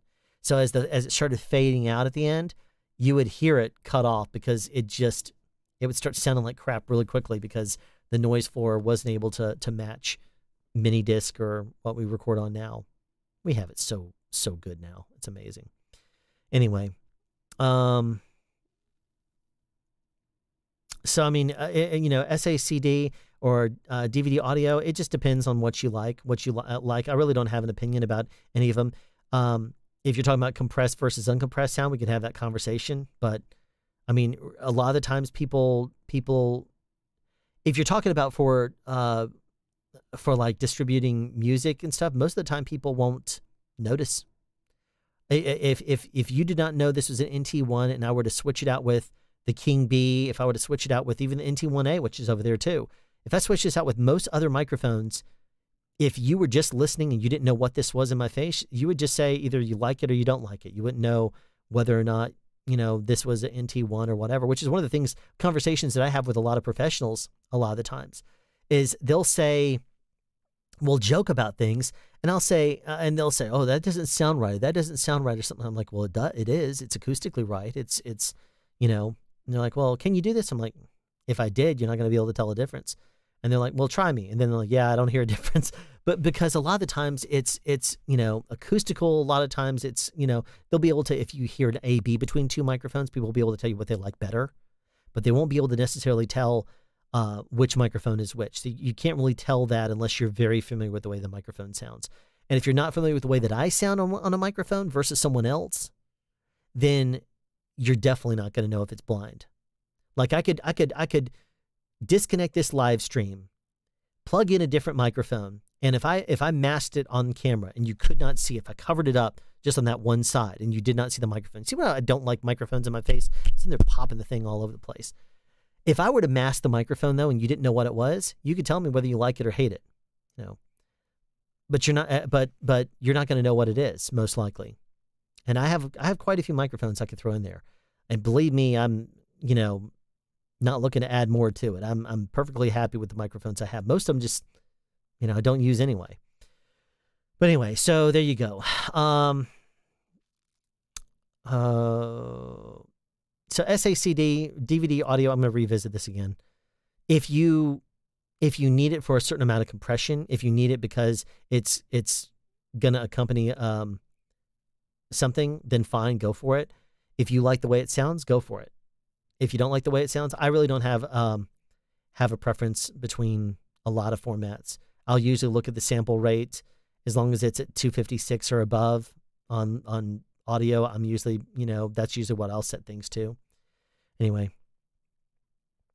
Yes, Andres, you're right. YouTube is the second biggest search engine. Oh, I love learning from people on YouTube. Yours, Michaels, and Ursa Straps are amazing. Yeah, that Ursa Strap video recently that they did the interview with Simon Hayes was really awesome. I went to performing arts school. I have a radio face. Ended up in radio in the late 50s. Ended up back in performance. Got nominated. Oh, it'll come around. Oh, that's awesome, David. Maybe when my channel hits 10,000 subscribers in 2029, then I may win some sort of a silly award, for being crazy or something. Chills, hey, hey Brent. Well, it's funny. We're now greeting Brent for being here. Our Brent Lloyd for for being here, and he's left a while back. Brilliant. I'm so far behind on chat. Curtis Chad, haha, nope. If the Resistance Band nose hair clipper, LED lights, and black hair remover were combined into one unit, that'd be worth a review. You're right, Tony. It actually would be. Huh. Hey, Matthew, I think I sent you a message on Facebook. Let me check. What? They're having a conversation here. I saw that episode and you killed a ribbon microphone. I killed 4 ribbon microphones. Tell them. It sounds like a great idea. I would definitely subscribe to that even if it were monthly. After hearing some of the sample ideas, I'm worried that you would need better health insurance. Gerg is here. Gerg, welcome. Natural comedian subtext is all also very helpful. Re-audio. Okay, well, great. Thank you. Definitely sounds like a fun idea. Okay. These are all talking about the other idea about spreading out sound speeds content just a little bit for a bit, and then trying a goofy channel where I would probably do it very sarcastic. The entire thing would be very sarcastic and almost bitter sounding at times. I have some ideas in my mind. I've done some things in the past that are that way, and I end up going back and watch them, and I just kind of shake my head and say, geez, what a goofus. I'd like to see you do that, but I would do it as a 1-star review, and then they say they ask you to create the review. Yeah.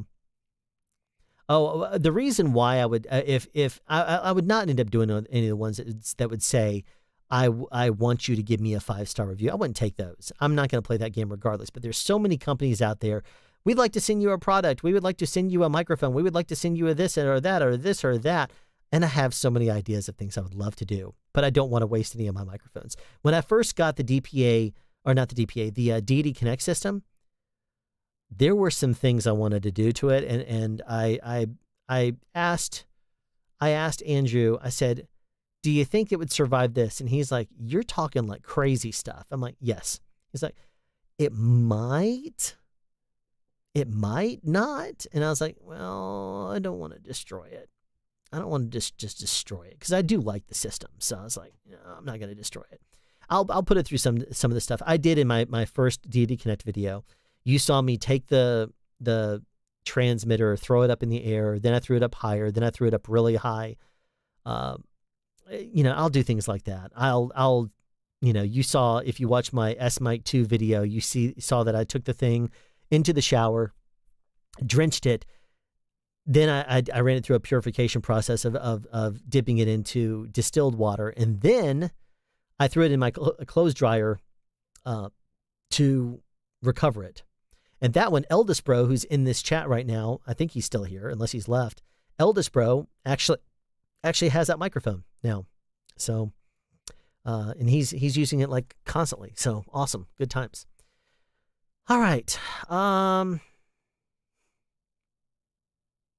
Let's see. What if you love the product or for its original intent? Well, if I like the product for its original intent, I'd probably say that too in the video.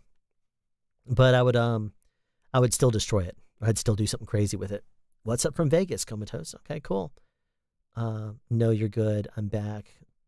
Call time's 8 a.m. I'm so jealous that you're working. I am so jealous. I want to work. It's 4 a.m. here, and it's what's more daunting. We can't zip fizz without a permission, a prescription RF. That's a good tip regarding the FET head. Noise gates are amazing. What about the difference between gates and expanders? Okay. Gates and expanders. Well, noise gates are very much like you basically say that at this threshold, cut off any sound below. An expander is more like you say if it's below this, then start to lower it even more. So it'd be the equivalent of doing this, setting a level and saying, if the sound goes below that, boom, it's off. Versus as it starts to hit this, just push it lower so the noise floor is lower. That's basically the difference between an expander and a gate. Okay. V3, amateur radio, noisy environment. Gotcha.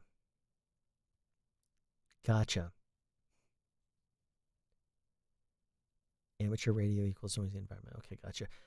What ended up being wrong with your NT1? Oh, it wasn't. Oh, you're talking about from the other stream. What it ended up being is that, you know, on the bottom of the NT1, there's this little ring part. Not the part that you take the NT1 and you would screw it in there. I could go and grab the other one and show you. I don't have it. No, I took it back in. But if I were to screw it off the bottom and it came out of the shock mount, there is another unscrewable piece right here. I mean, you can't see it, but it's right there at the bottom. That was loose. So the NT1, when I was moving it around in that stream about a month ago, and it kept clipping and cutting in and out, it was because it was actually not screwed in all the way. I don't know how that happened, but all I did was when I took the cable off, I looked at it and I took it out and I looked at it and I said, wait a second now, this is unscrewed. I screwed it back in. I said, it couldn't be that easy. I put it back in the thing and it came on just fine. So ever since then, there's no more noise with it. No more noises issues with the NT1. How to get your video sound to be in a good level for your audio too without too much compression. I will tell you, if you watched my video on how I process my audio for YouTube, one of the things that I really appreciate is something that Bandrew over at Podcast has introduced me to. It's called Auphonic Leveler. And I have two different links to it, the regular Auphonic site, and then you have to go to the upper right-hand corner of it, and you can get a version that you use on your computer at home. Because if you use it online, then you can only do it, I think, 2 hours per month or something like that, and you have to upload your sound to it. It will do it, process it, and then you can download it. But another thing about that is if you do more than 2 hours, then you have to buy these like little tokens or whatever in order to do additional times. I just bought the software. And what it does is instead of, you know, the whole idea behind compression, you basically set a level and you say anything higher than that, and you start to tame off. I talk about that in a recent video about destructive compression. So if you want to watch that, I show the knee and I show how the whole thing works. But if you set that threshold where you want your audio to not go above, and then you were to, and you say, okay, let's just say that here's 0 dB. If you were to set your threshold level at negative 10 dB, anything technically higher than negative 10 dB, louder than that, it's going to start to compress. If it were to go from, and then you're basically, you know, supposedly capping at that point. If you like did an infinity to 1, a very aggressive compression, you can make it so that way it goes at negative 10 dB across the board. No sound is going to go higher than that. So if that was the case, you could use your compensation by gaining it back up after you process it, and it would come up higher again. That's compression. The difference is if you were to do that in my sound level, let's just say anything that would go above negative 10 dB up to 0 dB, all of that dynamic range would be squashed down. And when you compress audio, you are basically saying, here's your threshold, but then you compensate by bringing everything up to the appropriate level again at the end. Your noise floor comes up with it. If you listen to like one of the shows that's at the very worst, it drives me crazy. My wife watches Judge Judy sometimes, and whenever we listen to that and she starts shuffling through papers and reading stuff at her desk, you always hear it's very low and then it starts coming up because the station compresses it so much, and you start to hear her papers that are so loud, and then as soon as she speaks again, her noise floor shoots right back down, but all that background noise just comes flying up. And you hear all the paper shuffling, and then it gets louder, louder, louder, louder, louder. It's like driving me insane here. So, but that's compression versus a leveler, which a leveler, what it does is it basically rides the volume level for you. So instead of like if you speak louder or then you speak a little bit softer, instead of using compression and squashing down your dynamic range, if you get overly loud, you're doing this number too. So when you get louder, or when you get louder, and it has to adjust your sound down, it brings down your noise floor. If you're quieter, it would bring that up. So it would fluctuate on the fly with everything, and you won't just not naturally have a high noise floor that would be present when you are quiet, because it would be compressing that level up, and you'd hear that noise floor come up. At that point, it would be there, but mainly when you're speaking. So it actually sounds much more natural to my ears than a compressor does, because it adjusts the audio level for you. And it does so digitally, and it's really funny if you're very aggressive with it, because it will basically make your peaks all a straight line across. You see the levels, do this. It looks like it hits a brick wall leveler or a limiter, but it actually isn't. It's just that it's adjusting the level extremely aggressively. So it's basically doing that for you. it's a very clean sound in my opinion. So I really appreciate Bandrew telling me about that. All right, so but Guy, the thing about Auphonic is that you can dial in on exactly what you want. Negative 30 LUFS, you want a negative 24, negative 23, negative 20, negative 16, I think, negative 13. There's different preset settings you can dial in on, but I found that it works beautifully. I just love that software. Okay, is your noise gate on an interface or software? When I use it for live streaming, like right now I'm using DBX 286S. And one of the things I really appreciate that, and I said that in my review, is that if you have a compressor, limiter, expander, gate, whatever, which is the DBX 266 actually, this is the compressor, de-esser, enhancer, and expander. That's what this one is, which is also a gate, technically, expander gate. But if you don't do that string in the right order, then you're going to create some problems. You don't compress your audio first if you're going to use compression, because that's going to bring up your noise floor, and then suddenly when you run it through the gate, your noise floor is going to be a higher level. So what I appreciate is that when you add your noise gate to it, it actually removes your noise gate, and then it will do the compression after that. So if I knock out my background noise level like I do through the gate right now that you're hearing, if I go quiet, it's dead quiet. And then the compressor will kick in gear based on how much I speak loud or whatever I need to do over that. So it'll bring up my volume when I'm a little farther away. It'll squash me back down if I'm too close, that kind of thing. But it actually does it the right way. It doesn't compress first and then remove my gate, my background noise. And then I'm not sure, but I don't ever use the de-esser, the enhancer. I don't use any of those. I could though, but you know, why bother? All right, so and then if on all my videos I use software, and so you can watch my video on how I process my audio for YouTube, and I talk about that. But basically, I just have my settings here that I use for Skype calls, live streaming. I'll probably no, I won't use it for the podcast, but I'll do different things like that, and just press the bypass button if I ever need to record through that, like for the podcast, I'll do that. All right.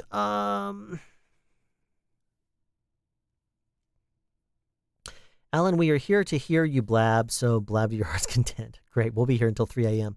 Use a limiter and bring it to the correct levels. Noise gate is a plug-in most of the time. They do have noise gate guitar pedals that built in some external preamps.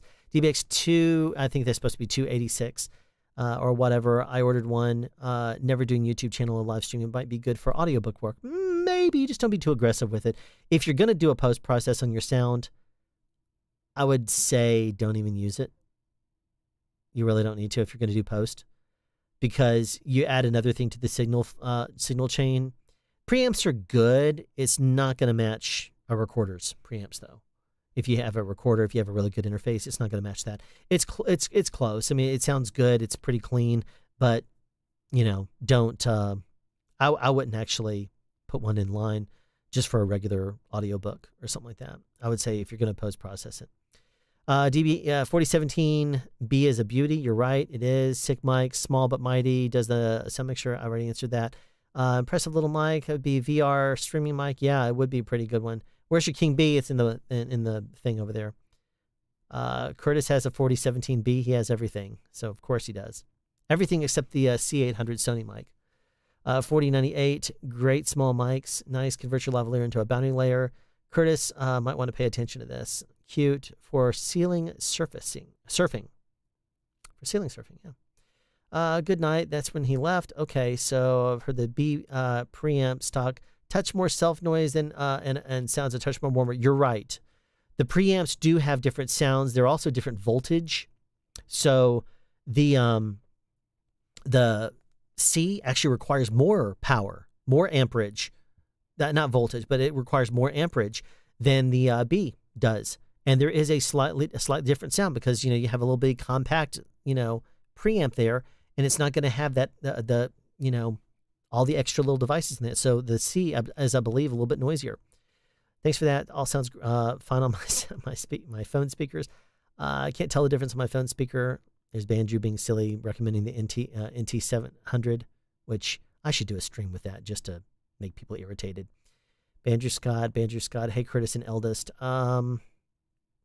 Frequency response curve often very, very averaged out. On the pro level, they usually provide a response for a particular copy, but those aren't super high resolution. And another thing to think about is that there's a fluctuation of plus or minus like 2 dB on most of the better microphones. If you get really high-end ones, like Neumann usually is less than that. DPA is usually less than that. But if you look at the actual DPA, an actual DPA microphone will come with an actual handwritten chart. I don't think it's handwritten, actually, now that I think about it.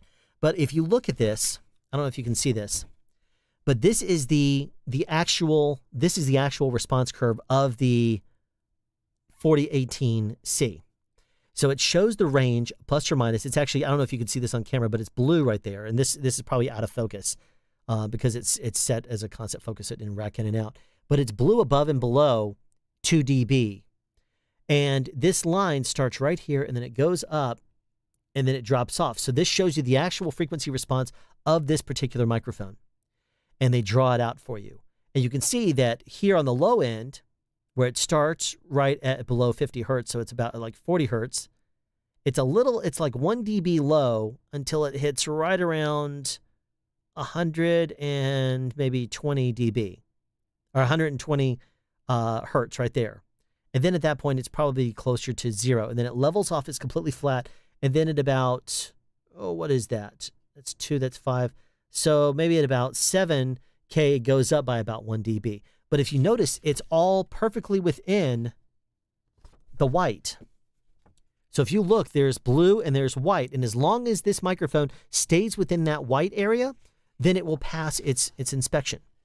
Now, they take it to the next level. I mean, a lot of microphone manufacturers don't do that. They'll just say, okay, well, here it is. It's made and it's going out. But DPA actually will test the microphone, and they know exactly how it should sound. So if you ever send it in for service, they'll compare the way it sounds to the way it should sound when it originally went out, and they will adjust it accordingly and make it sound like it was originally designed to. So that's one of the cool things about a DPA when they do that. So when you're talking about microphones, they can also fluctuate because that's the reason why you have matching pairs, because they'll say matching pairs will, and basically what that is when they compare microphones like that, they'll say, oh, their frequency response looks very similar, or they'll listen to them and say, oh yeah, they tested and they sound practically the same. We'll call those a matching pair. Simply, usually it's because they're done in the same batch. They'll make a certain amount of microphones and then they'll put them together. And then they'll say, okay, this was done the same batch on the same day after lunch. And so they're probably going to sound, very similar, because you got to keep in mind all the different electronic components when they're put together in different humidity levels and different levels of heat. And there could be a slight calibration in the machine that's different, and it could need to be adjusted throughout the day or over the course of a week. And usually as you do things in smaller batches, like when they're making these microphones, they will sound better if it was manufactured at roughly the same time. It'll sound more like it's closer to matching if it was manufactured about the same time. Now, that's not to say they always will. You can find matching pairs that are thousands of serial numbers off, but usually the ones that are made about the same time as another microphone are the ones that will sound most similar to it, in the grand scheme of things. So there you go. I was able to isolate the issue to my DBX286S, too much preamp gain and not enough compressor composition. Very good. I heard Microsoft was the lowest, but don't know the number. All right, so Curtis said it was negative 20 dB, so it wasn't negative 18. So it's only 4 dB shy. The Microsoft anechoic chamber noise floor is only 4 dB lower than the volume that air particles in the air are hitting. The audible level of air particles in the air is negative 24 dB. And if those little particles in the air are hitting, you're talking about the anechoic chamber of Microsoft is only 20 dB. It's 4 dB higher than that, which is pretty amazing. Only thing that matters is response curve. Huh. Eldest. Speed of the sounds. Yes. So Metal showed up. Hi there.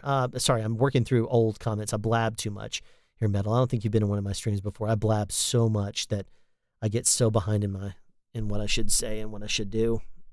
Okay. Here we go. Speed. It's kind of loud. Sorry. All right. Maybe we should have multiple distant FRs by default, and we can. Yeah. I think a lot of manufacturers now, not all, a lot of them, some of them are, they're starting to include a couple of them. Some of them didn't used to, and now they do. Some of them still just only include one frequency response.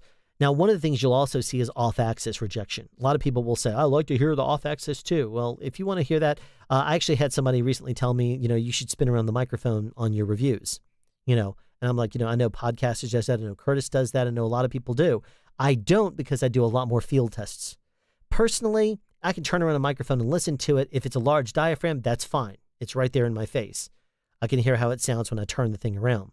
A shotgun microphone, though, I'm not going to do that. Because those are usually used in the field, at least in my line of work. So I will take that out and I'll do multiple tests in quiet environments and louder environments, and I'll really want to hear how that sounds with the background noise of the environment.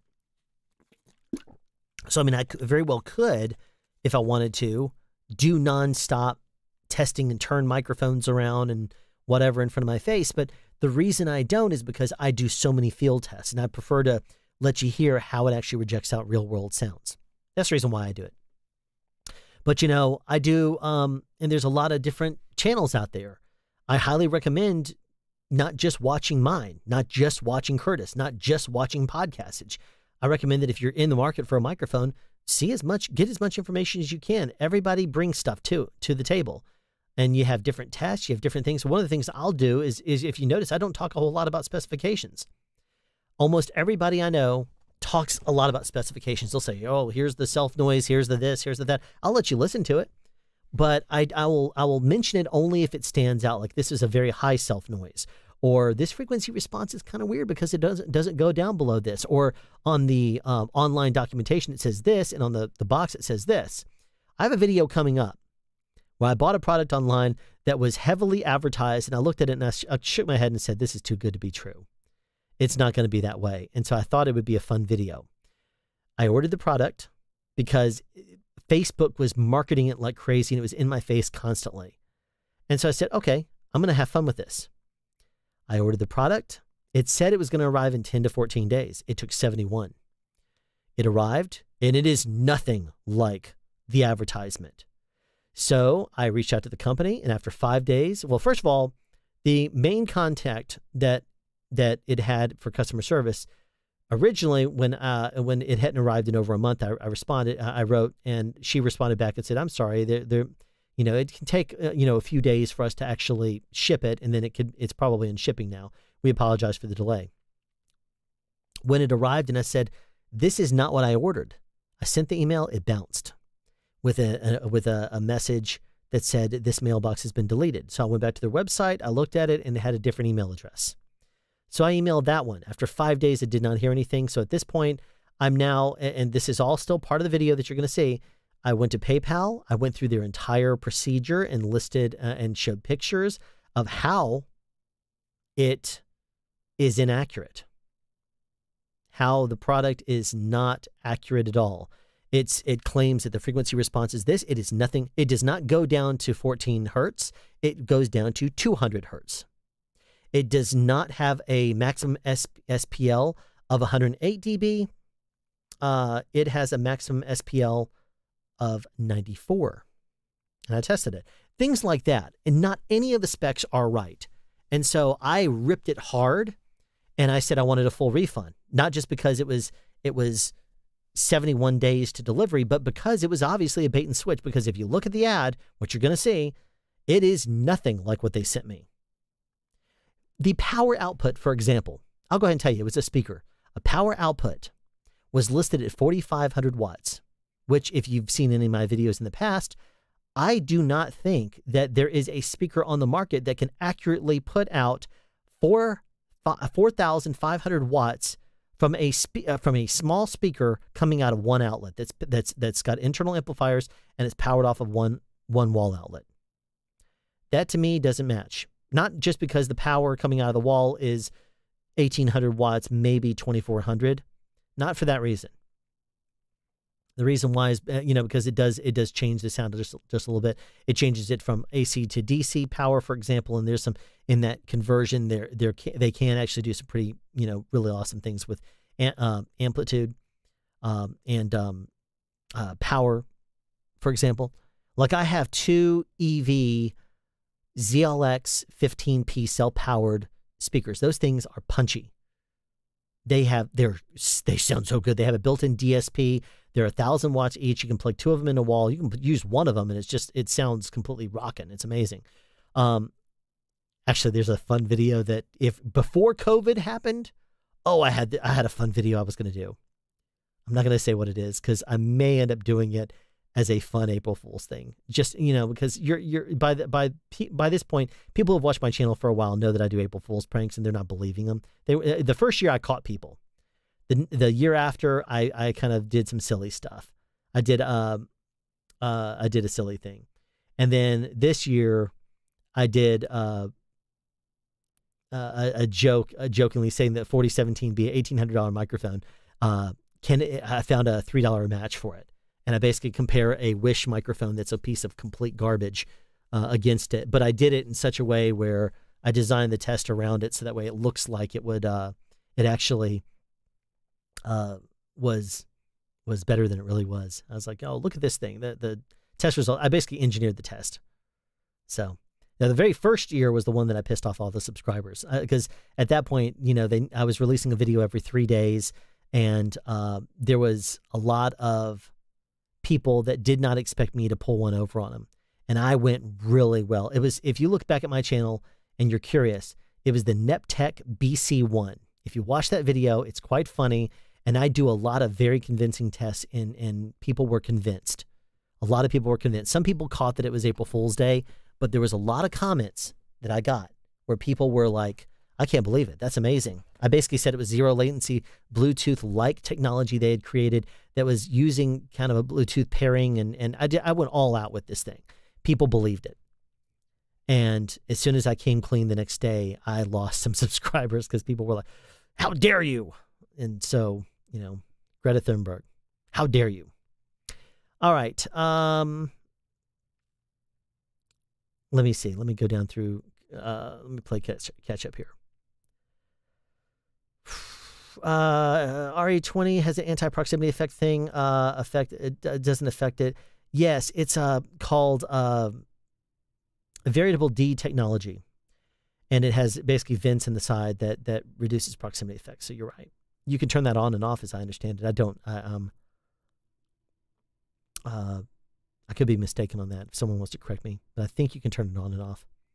I think Benji Scott should start standardization of that. AES guys are the best and brightest for real. They are really awesome. Gotta have ultra high tech. What is the 56X burner or something?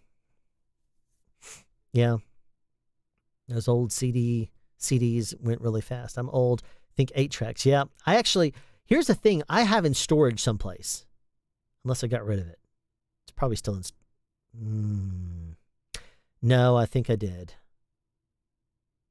I hope I didn't. I have an old cart recorder. Like carts that look a lot like 8 tracks. Carts are used in radio stations. But it would basically record 8 tracks, and you would press 1, 2, 3, or 4, and it would move the head from tracks 1 and 2 to 3 and 4 to 5 and 6 to 7 and 8. And it was a cart recorder. I got one of these things, and it was pretty awesome. I would love it if I still had this thing.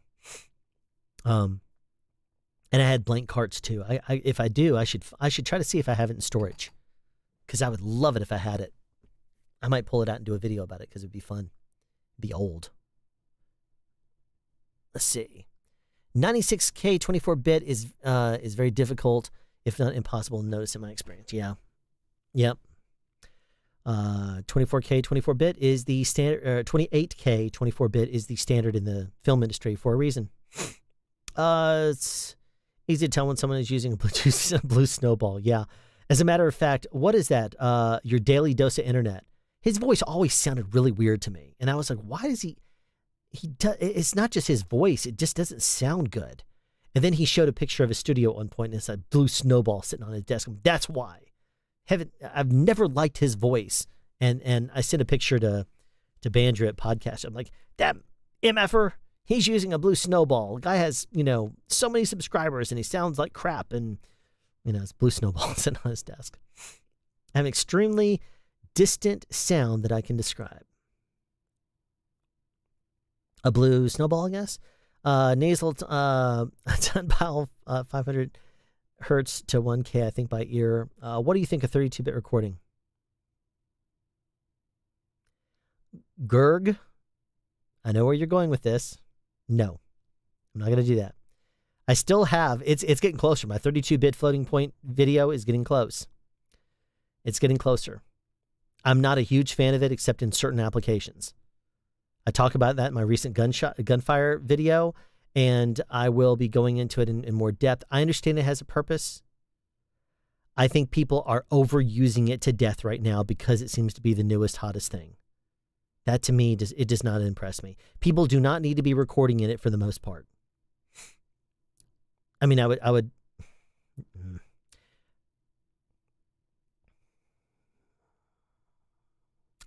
Oh, I'm fighting. I'm resisting the urge. No. Not gonna do it. Not gonna do it.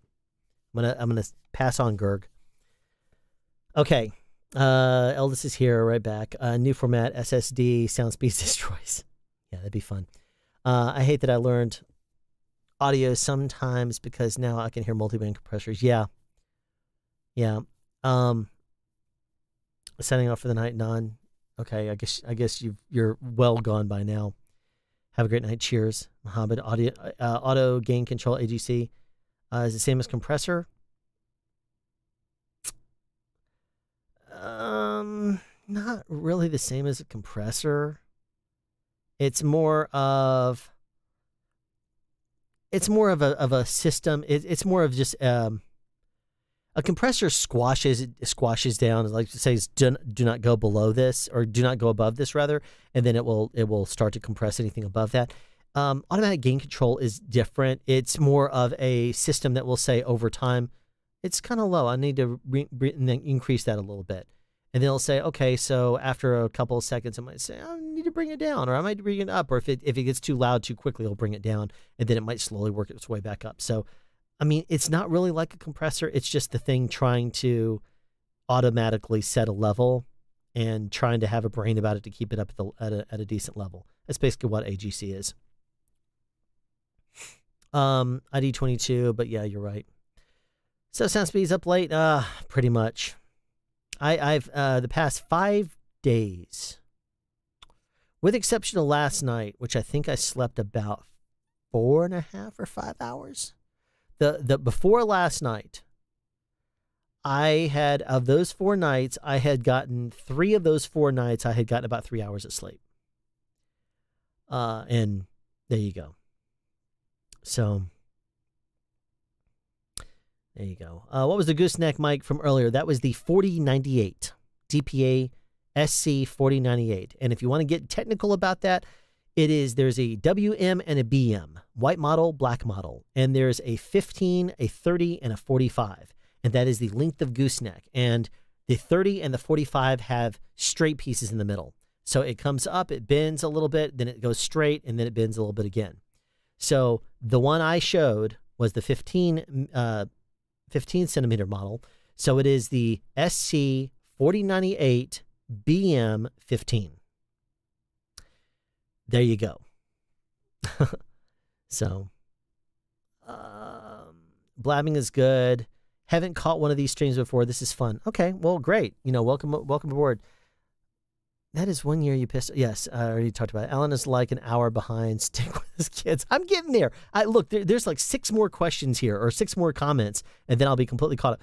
Alan should start DJ mixing stream. That would be fun. Eldest, you might not have been in there. I actually did that in my Discord one night. It was about a week or 2 ago. I said, anybody that wants to come in and listen, I posted about that in Podcastages promotion and links thing. And I said, if anyone wants to come in there, I'm basically testing out a tablet that I have that has like 90 gigs of my old DJ music, my old DJ archive on it. And I have a DJ program on there. And I said, I'm going to DJ and practice, I'm going to jump in the mix for about an hour in my stream. And I even posted that on YouTube and said, if anyone is interested and you're on Discord or interested in watching, I posted the Discord link. And I said, I'm in the mix, and I was trying to figure out some audio samples or audio settings. So I listed that, and I said, anyone wants to come in there? Not one person popped in. And I was doing it for about half an hour. Not one person popped in and listened. But I was thinking about doing it again as like, and I mean, obviously I can't do it on, I don't know if anybody knows of a way to stream something like that. If I did it through YouTube, it would end up throwing up it would silence my sound. It would throw up something in front of the video or whatever. It would probably leave the video there, but it would have, it'd be muted because if you do copyrighted stuff, it would throw red flags. It would say, no, we're not sure what's going on here, but you cannot do this. I don't know how other people are able to do it. I don't know how other people are able to play video games and watch other people's YouTube videos and do comments on it, and how YouTube still monetizes their channels. I have no idea how that works. But what I will say is that that I've looked at a couple of different ways of maybe doing might do like an 80s and 90s DJing thing, because that's where most of my music resides, and that's where I like playing in that genre of music quite a bit. I mean, that's my favorite genre of music is the 80s. And I mean, if you're DJing from a tablet, there's only so much you can do. I can't bring out my whole system in here, but I thought it'd be fun. So I said I might as well do that and see if anybody was interested. I deleted the thing in the community tab inviting people when not one person showed up. I actually called the stream early, and I removed everything because I was Twisted Sister was not in the stream, but I do know some of their stuff. I've actually DJ'd some of their stuff before. There was one of the things I used to do were these car dealerships had here in Atlanta. They had this what they would do is direct marketing. And there was two different companies in Atlanta, and back in the 90s, what they did is they would work with car dealerships, and they would put out a massive amount of advertising. They would advertise in the papers. They would advertise up on billboards saying cars going on this one day, cars going for as low as $77. And they would do a lot of direct marketing by mail and just ask everyone to come in. And so what they had us do is to just play high energy stuff. So it would be like Saturday morning at 6 a.m. I would get in there at like 4, because I would always show up at least an hour early. And because I would always show up at least an hour early, I would usually show up closer to 2 hours early. And I would start loading in stuff. And I had Sarah and Vega Pro Stack 152s, PS 152s. And those things, I'll tell you, were pretty darn good. They were a lot of fun. So yeah, back pre-apocalypse when we were actually allowed to do stuff, they had a rental fence set up there, and I would start the music about an hour before, about 5 a.m. And we had people. There would be people sleeping out there to get the deals on the cars, and I would start the music about an hour before, and I'd just start ramping it up, high energy stuff, y'all ready for this? And I would just boost the bass like crazy and just have the speakers right next to the entrance, and then just nonstop beat mix into another song, and then just nonstop beat mix into another thing. And then I'd get on a microphone, and here we are at like 5:30 in the morning, and it was just like a club. I'd be screaming, y'all are out here for $77, whatever. It was really fun. And I would just get them so worked up and crazy to the point where with security they learned very quickly what they had to do is they'd have to have security open, unlock the gate, but he would have to stand there and hold it. And they wouldn't open it.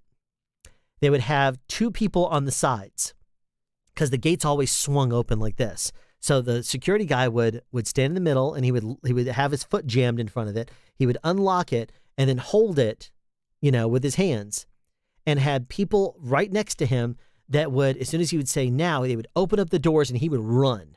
And you would see people like Black Friday diving on top of each other, trampling people, running to these cars. And they had been out there on the lot, and they had prices of $5,000, $7,000, $8,000, whatever, on those cars, more, whatever.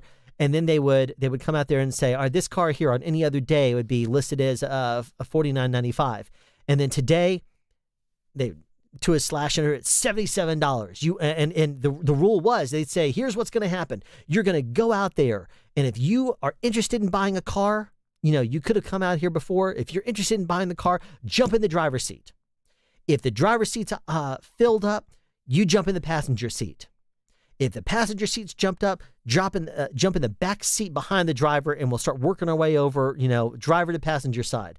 And only one person in your house. You can't have your spouse in the passenger side seat because they're going to be potentially a buyer with you. So the way this is going to work is one person from your group that would potentially be buying a car today is going to be in the driver's seat. And then the next person is going to be in the passenger. And they said, so what's going to happen? We're going to open up the gates, and you're going to run and jump in the cars. And a lot of people would come there in advance and figure out what car they were interested in, because they would do really awesome. They would say, this car here, $9,999 here. You ready for the slash? They'd slash it down. They'd say $3,200. You want the car? And they'd be like, oh my gosh, yes. And they would buy this car. The reason why is because when people would trade in cars, they would trade them in at a very low price usually and not get a great trade-in value. But then what they would do is they would, after sitting with it on the lot for a long time, they were not going to go for $10,000 anymore. They would say, well, we bought the car for, let's say, $2,500. It's been on the lot here. We want to move it. We're going to sell it for $32,000. So they would still give themselves a bit of profit, but they would because they would have their internal, departments and stuff check it, maybe do some repairs on it if they wanted to, but they would do these sales. And people would kill themselves for these deals. And so what I would do is we had a wireless mic out, and the guy would get out there and he'd get everybody working out. He'd say, okay, ready, I'm going to go over to the first car now. Actually, I'm not going to go to this one. I'm going to go to this one. No, you know what? I said I was going to go here. And they got people going crazy. It was a lot of fun. And in the background, I'm doing all this background music and stuff. And then after that, because it was like a practice DJ session for me, they would pay extra money. Anytime we were booked, they would pay extra money if you went over 4 hours. We were booked for 4 hours and then additional per hour. But they had they would pre-do it. They would have it pre-worked out where we would start at 6 a.m. and it would usually go until like 4 p.m. And that's usually when they would stop the music. It's about 3 or 4 p.m. And they would always say, we could very easily throw somebody else. We could have somebody relieve you at if you wanted to do 6 a.m. until noon. Somebody else could go from noon until 4. Nah, give me the money. I'm just going to keep doing it as a DJ session and just have fun with it and play, just blast music and beat mix and stuff. And I did some really amazing mixes too. I mean, I would mix into stuff that people would like, wow, you actually did that. And it was like cool because I would go from like a rock song, like an Aerosmith song, and I would actually start to beat mix into like the Fresh Prince of Bel-Air theme song, but I had the long version of it, the actual song. It was like 3.5 minute song, and I would recycle the do do do do do do do do do do do do do at the beginning, and so you would hear the Aerosmith, do do do do do, and it would start beat mixing into that, and you would hear it in the background, and as the music Aerosmith would fade out, you would start to say, wait a minute, is that what I think it is? Is that what I think it is? And then all of a sudden it would start in, it would kick in, and you're like, wow, and I did some amazing mixes. And it was a practice session. Like any DJ that's worked in nightclubs and stuff will tell you that if you're on the day shift, you practice, you play. You'll figure out if this beat mix is going to work because no one's going to be in there if it's a 24-hour nightclub. But if you have night shift, that's when you're going to go crazy and learn all the tricks that you had basically been experimenting with during the day. Because people that go there during the day are there to maybe grab food, to maybe mingle for a business thing or something like that. But some clubs are 24 hours. At least they are here in Atlanta. At least they used to be. And I would know DJs that would sometimes have a day shift and sometimes they would have night shifts. And they would practice during the day shifts. And then they would be crazy with the things that they had practiced in the day shift. And that way, if they missed a mix or something like that, it wasn't going to, You know, people weren't going to be like, huh, that sounded terrible. That sounded like two sneakers and a clothes dryer. You know, they wouldn't drive them crazy and you know, anyway. So there you go. Back in the day. All right. But yeah, if anybody knows of a service where you can stream music live and have people listen with, I mean, I don't care if it's monetized or not. I don't care. I mean, I wouldn't expect it to be. I would just do it for fun. But if anybody is familiar with a service that I could stream live to like that, then I would certainly say, you know, sure, I might do a end of summer, you know, party night, DJ, you know, 80s and 90s music for 2 hours or something. If that was something that people were interested in, I might do that. That might be kind of fun. I wouldn't be as good as I used to be back in the day. I was pretty amazing with a lot of the mixes and the way that I could visually see the way that the music would interlay. It's a little hazy in my mind, but I still think I'm pretty good at it still. But with that tablet, it's not great. It's not as, it doesn't flow nearly as well. It's not like when you put your hands on an actual control and you put your hand on an actual vinyl record, or you put your hand on something. It's not that kind of you know, control. Okay. Snowball sounds muffled to me. Yeah, it sounds like garbage. Look on your face, 32-bit comment. Yeah. Love. And he says, so funny. Ha ha ha. So when are you going to boom with the Yeti? I'm not the eldest. I have no interest in booming with a Yeti. You still after me to boom with the SM7B. I may do that as a video at some point just to show you why we don't use dynamic microphones overhead anymore. It used to be something back in the day. We would use like Electro Voice 642s. There was, this is like pre 416 and 816. There were like the SM5 dynamic microphone that was used as an overhead microphone for booms sometimes. And that's one of the reasons why there's a high noise floor in a lot of those, you know, 60s, you know, movies and stuff. It's not just because it was dynamic. It was not just because it was a dynamic microphone. It was also because it was analog audio, and it was, you know, you only have, you know, 16 decibels of dynamic range or something like that, and you'd push well up to plus 10 on your levels. But I mean, it's like it's totally different than the world of digital sound, dBu metering versus dBFS. But I'll tell you, I may do a video about booming with a dynamic, just at least show it, but those things are so darn heavy. The SM7B, to be able to boom with that one, it's right here, man, that would be so heavy. I mean, you'd see that pole bending like that. It'd be ridiculous. But Audacity records 32-bit by default, no matter what the interface has supported, so must be right. Looking forward to you making that video. Gotcha, thanks. Yeah, Twisted Sister, back at Pre-Apocalypse. Gotta go, Alan. All right, Grid Night Matt, if you're still around, I didn't have to hear that. You rock. I don't care what Bandrew says about you. Thanks. No one listens to Bandrew anyway. Injured people everywhere. Phil Collins from Aerosmith. Depends on the songs. I could probably make those work. Depends. How do you make a booth like that? James Brown, what do you mean? This one? I have a video about it. You can check, if you're talking about this, you can watch my studio upgrade video, which was done earlier this year. So just go do a search on YouTube for Sound Speed Studio Upgrade. And you'll see me say, you'll see a split on the background and it says, go from this to this. And we'll talk all about it. You'll see me put it up and everything. I'll talk all about it. So, and this is like, if you go to the movies, not movies, but if you go to a soundstage on like Pinewood, Paramount, Pinewood, Paramount, Tyler Perry Studios, Screen Gems, Walking Dead Studios, AMC Studios,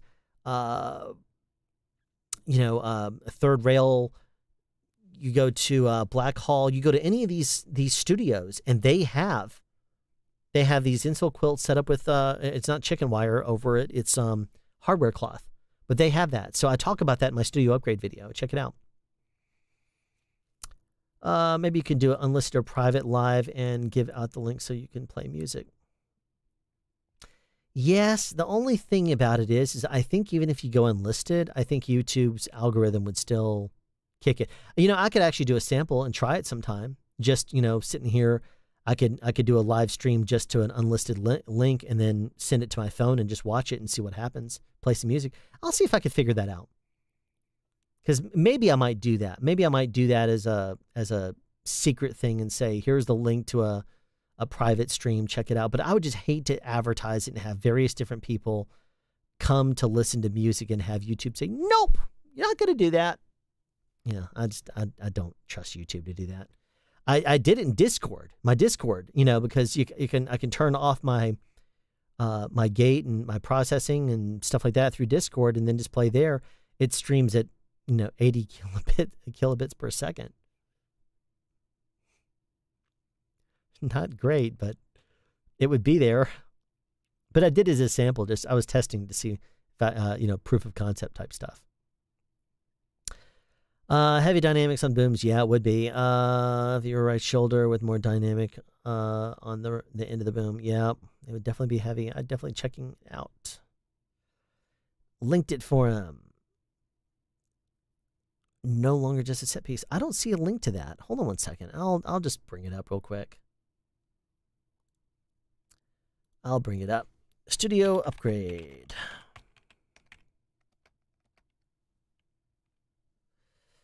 Soundstage treatment. There we go. This video.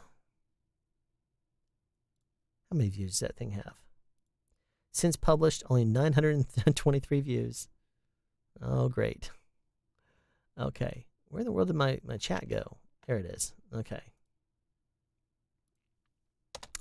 There is the studio upgrade video there for you. James Brown. May or may not have sent since it was a link. Yeah, live chat. I don't see the link, but there you go. It's posted. Top chat. I don't see it as any different. Live chat. Okay. Can't believe it. We finally got through all the comments. I was blabbing for so long, and we got through it all. So, Curtis, I don't think you're still in here, are you? If you're here, you wouldn't mind saying if you're here or not. I would appreciate it. Probably tell by the smile on my face. Yes, Greg, exactly. Greg knows what's up. I'm looking at the zip viz. Let's see. You can do a Zoom call and play anything. Oh, you can. Really? They don't have they don't have digital rights management. I don't know if they have. You're right. I could probably do that. That would be interesting. I might do that. I might look into that. I might do a closed session sometime and just see. I haven't actually popped it yet. I took the thing off there. I just did it now, but I don't know if you could see the smoke on that when it popped open like that. But you gotta love ZipFizz, man. It's awesome. It's funny because after that one stream where I was where people were saying you should be sponsored by them, I did send him an email, and I told him that basically do live streams powered off of ZipFizz, and I said basically that like when I was on Walking Dead, I would have like 2 or 3 ZipFizz a day, because the rule is you drink 3 bottles of water and you got to replace your electrolytes. So I would do that, and then I would usually put a ZipFizz in less than this amount of water if I didn't just do it straight. Like right now, the way I usually do it is I can take the whole thing and put it in my mouth, and it's kind of like the cinnamon challenge. You just have to close your mouth and don't breathe through your nose for a few seconds until the powder in the air has kind of mixed in. Otherwise, if your mouth is open and the powder is there and then you breathe in, it's like, it gags you. So what the rule is that you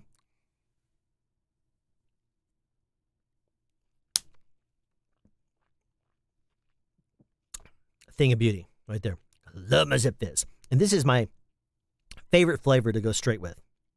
The grape, I love the flavor. It's got a really weird aftertaste to it that doesn't taste good, but it does.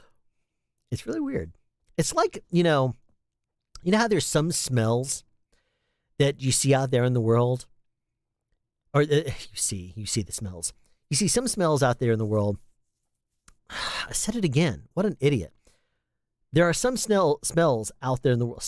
Snails now. There's some snails out there in the world. I'm just now an expert on everything. There are some smells out in the world that smell good even though they shouldn't. Many people don't like certain smells that I like the smell of. Gasoline, for example, is a smell that I like, but I cannot smell it too much. But when I go to the gas station, I'm like, oh, that smells nice. I'm one of those that people are just like, oh, it stinks of gasoline. I'm like, oh, it smells good from gasoline. That's just me, though. I'm not the most normal guy. And I do these live streams to point that out. I'll tell you what in good consciousness, I so want to try it, but I cannot in my mind justify it. And the reason why is because I am currently, as you guys know, or I'm sure you've heard me say if you follow the channel or been in other live streams, I'm between my industry is shut down, the film industry. So right now I do not have the ability to, or nor do I want to, just spend money on crazy random things.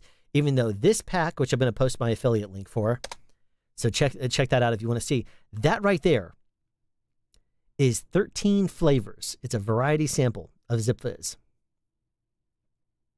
That is one I'm eyeing. I'm glad that Dad isn't in here. Curtis Judd, I mean. Because he doesn't like me. He wants to have, he's on Twitter. He's practically wanted to have an intervention a couple of times. That he's like, he even said to me earlier today, how many Zip Fizzes have you had? Because I was responding to basically everything really quickly, and just, I was ultra hyper this morning because I mentioned that I hadn't gotten more than like 3 hours of sleep in the past 4 days. Last night, I think I got closer to 4.5 or 5 hours, and I was pretty wide awake when I got up. Got up this morning, took my daughters to tennis, and then I decided for, very rarely do I ever go to McDonald's, but I decided I was going to go to McDonald's for sausage biscuits. There's 2 for $2. How can you go wrong with that? And I don't always have them, but I'll tell you, McDonald's, for whatever reason, it's funny because I've been jokingly saying I'm going to have to get a day job, a real, another job just to have income coming in.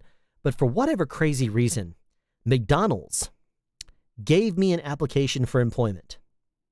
So I took this picture, and I thought that was really hilarious, and I put that inside of, posted that to Twitter and said, why in the world did they send me this? Because I would not be, I would be crazy at McDonald's, because first of all, I'm very loyal to any employer in the past, even companies that I should not have been working for, that just, it was, I'd work for them, and it was supposed to be like just a few months or maybe a year or something like that. But I've been very loyal to companies, and I'll brainstorm and I'll think of things. There's a Google Earth video I did, talking about like one of the very, like when Keyhole just got through, Keyhole.com just changed over and was bought by Google Earth. I was contemplating buying for $10, I think the key was, Keyhole's program for $10, but then it became Google Earth. And I was working as a supervisor, kind of a lead photographer for a company. And at the time, I was looking into different options.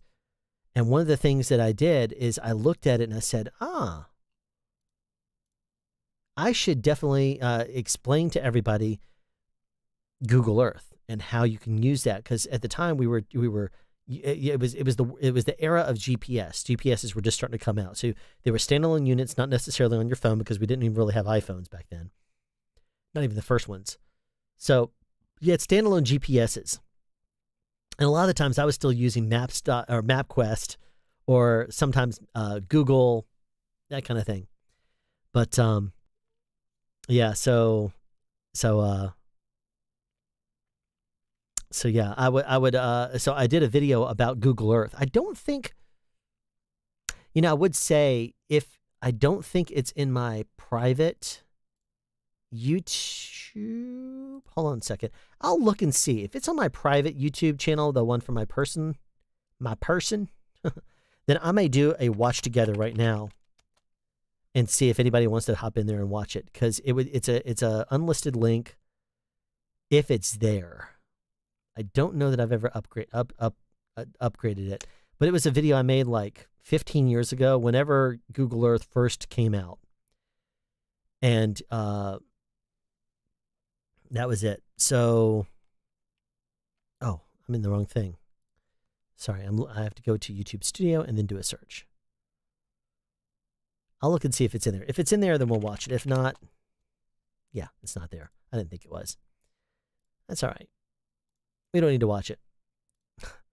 You would see some extremely early stuff. Early sound speeds stuff. And if, oh, you know what I should also ask? Let me ask you this also. This is something I've been thinking about, and I'm going to throw it out there as an idea. I mentioned I'm not working right now. Well, another thing I'm not doing is I teach a lot of classes in the real world too. I wasn't originally paid for those, but after a while I started to be paid for them. And that income is also dried up. So basically right now, my only income is about $60 a month from YouTube, which is pretty fun. And whatever, the affiliate, the Amazon associate thing is. But since I don't push any of this stuff, it doesn't really ever amount to a whole lot. It gives me money to blow on other SoundSpeeds related things. Like I just got through signing up for the domain and building the website on Squarespace for soundspeeds.us. And the email, which really surprised me, the email server, that just got crazy. It was crazy. But anyway, here's a question I have for you. And I'm going to throw this out there too. And I may end up, before I go ahead and decide to create this other parody channel of me just destroying, garbage that I'm sent. Before I go and do that, I may ask it in another live stream. But here's one question I have for you guys. If I were to teach some of the classes I teach in the real world, like for example, if I were to give a crash course on what it is to be a sound utility and what the responsibilities of a sound utility are in the film industry, which is considered to be the entry-level position in the sound world. I teach that class in the real world. It was originally a 2-day class. The first day was about 6 to 8 hours of nonstop, just me standing there and lecturing about what it is to be a sound utility. The second day was usually like talking about wireless, because a lot of the times it was wireless. It talked about wiring people up and things like that. But here's what I'm looking at doing, because as I mentioned before, I'm looking into different options and things that maybe services I could offer if people were interested. If I were to start scheduling, let's say on Saturdays, if I were to start doing certain classes and I took live questions on the topic or did certain related things that were related to sound, and I taught many of the classes that I do in the real world, obviously I wouldn't be able to teach them the exact same way I do in the real world, because I wouldn't be able to demonstrate a lot of the boom techniques and stuff like that probably very well at all with my resources and stuff, because the space, but I could teach a lot of the lectures that I do. I could talk about what it is to the crash course in Sound Utility 101. In order to become a sound utility, what responsibilities do you have, and go down all the criteria. And I could probably do it as like a 3 or 4 hour long class. If I were to sell that class live, answer questions live, and take periodic questions and things like that, is there anybody out there that would be interested that's in the live stream? We have 21 people in here right now. Is there anyone that would be interested if I were to maybe offer that for a certain price? answer questions. I would leave it up in the unlisted playlist so you could go back and check it anytime you wanted, and you could rewatch it. It would not ever be put public on the channel, but it would be a class that you could learn something along the lines of, and I could also teach like my boom microphone class, for example, what you need to understand about boom microphones, which would be like, you know, it would be like the microphones I showed earlier, the 4017B. I would talk about the longer shotguns, short shotguns, cardioids, when you would use omnidirectionals, when you, every single pattern, all these different classes. Is there anybody out there that would actually be interested in paying money for those kinds of things? Because it's a question I have, because you guys know I'm into sound. I love sound. I talk about it all the time. I'll answer questions. I do a lot of videos, but it's not the same as doing instruction. I've done online instruction before. I've been guest on shows. I've been guest. I did a Notre Dame High School in California had me on a live stream, and I couldn't see anybody, but they could see me, and I was up in their auditorium and I was talking and answering questions and stuff at one point. There's a whole bunch of things like that I've done, and I could very easily do something like that again. And I'll be a guest speaker. I'll be brought in. There was a college I was brought to the GCNSU. No, that wasn't it. That's in Milledgeville. I was brought to the Georgia Film Academy and told, yeah, if you could just speak for maybe an hour, that'd be great. How long do I have? You could be there for up to 3 because we have a 3-hour session. Okay. Well, let me at them. And so I started talking, and I was a reality check for a lot of the students there. Like, for example, one of the things that I said to them was, I said, all right, so let me just get an idea of the people we have in here. You're all interested in being in some aspect of film, right? And they're like, raise their hands. I'd say, so let me ask you this. Raise your hand. And we're going to start here at the front. And actually, it wasn't raise your hand on this. I said, so we're going to start at the front. I want you to go down. I want you to tell me what craft you're interested in. If you could start, what would you do? Or if you're already into it, you tell me what you do. I mean, are you a grip? Are you an electrician? Are you a director? Are you a sound person? Are you a camera person, director? What do you want to do? And I went through the list. I went through everybody, and I gave a few people a reality check that probably I could have been kinder about, but I told people that I said at the very beginning, I said, here's the thing. The world of film is, people are very direct. They don't have time for that. So I said, we have a lot of people in here, and there's a lot of stuff I want to cover here. So what I will do is I will go down the list real quick, and I'm going to ask you a couple of questions for you to think about, and I'm going to tell you what my thoughts are based on what you tell me and the answers to the questions. And so I started with this one side and started going down the list. And one of the people was like, yes, I'm a writer. I'm like, oh, you're a writer. Excellent. I said, how many screenplays have you written? I haven't written any. I'm like, huh, okay. Well, I've written 2. Does that make me a screenwriter since I've actually written more than a writer? I said, I don't consider myself to be a writer. I said, but I've written more than a writer, so should I be a writer now? I said, my point is, if you're not a writer, I said, if you're a writer, then you need to be writing. I said, because let's just say you write, you're Sylvester Stallone and you write Rocky. Shop that around. No one is interested in it. And you're dedicated to it, and you're dedicated to it. And people are like, no, I'm not interested in this. I'm not interested in this. I'm not interested. And then he found someone that said, yeah, I'm interested, but with you directing and you being the star, we don't know who you are. We don't trust you. Tell you what, I'm going to put one of my directors on this. He's like, no. He was very firm about what he wanted. And it ended up doing an amazing thing. Ended up being an amazing movie that did quite well. It even won Academy Awards. But I said, if someone wants to reach out to you, I said, if someone reaches out to you and says, I really like your work. I like this screenplay that you brought me, but I don't know that it's the right timing for a sci-fi romantic comedy. Do you have anything else? Because I like your writing style. And if you say, no, I don't, okay, well, thank you very much. Feel free to contact me if you've ever done anything else, if you ever do anything else.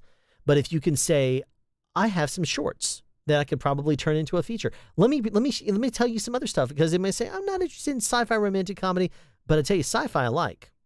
Do you have a sci-fi drama? Do you have anything that's, or maybe not that. Do you have any comedies? Well, I have a short comedy I can send you. Great, I'd love to see it. That way you have some stuff in the can. That way, if you're a writer and you don't have something right there on you that you're trying to sell that they don't necessarily want, you at least have something else you can send them that might help you get in the door. Because once you start building up your name, there you go. You start to do pretty well. Let me go through this a little bit more here. All right, so I posted the link to the Zip Fizz. That would be one that if I had, if I wanted to, want to try all the different flavors of Zip Fizz, I would probably do that over the live stream. That'd be a lot of fun. Let's see here. Gonna have to try those fizz. Yeah, I want lemon Zip Fizz. I think there is a lemon flavor. And I tell you, I've never had that one either. But let's see. Oh, yes, they do. They have blueberry, they have grape, berry, black cherry, fruit punch, lemon, peach mango, grapefruit, iced tea, orange cream, pink lemonade, citrus, and orange soda. Some of those I've had, some of those I haven't. The last Zip Fizz that I got, that you guys know that I got on the stream, I was running out of them, and now I'm in this box here. I'm going to have to get some more at some point. But I've tried to be a little more sparing with them, because I know that don't know how long it's going to be before I'm back in the film industry, so I don't want to just use all my Zip Fizz up and then be like, I'm completely out of Zip Fizz. But yeah, I tell you, that's the one that I'm eyeing right there, is the 13 flavor variety sample, because it looks so good to me. Let me go through this. Lemon one. Okay, Boomer MapQuest. Yeah. What can I say? I did actually use MapQuest back in the day, and it was really funny too, because when I was using it, it would be terrible. You'd be driving down the same road, and you're like, wait a second, I'm going down, let's just say Highway 1941. It's like, it was like, go down 1941. And I was like, wait a minute, I should be driving down this for about 70 miles. Why is it telling me to turn after 30 miles?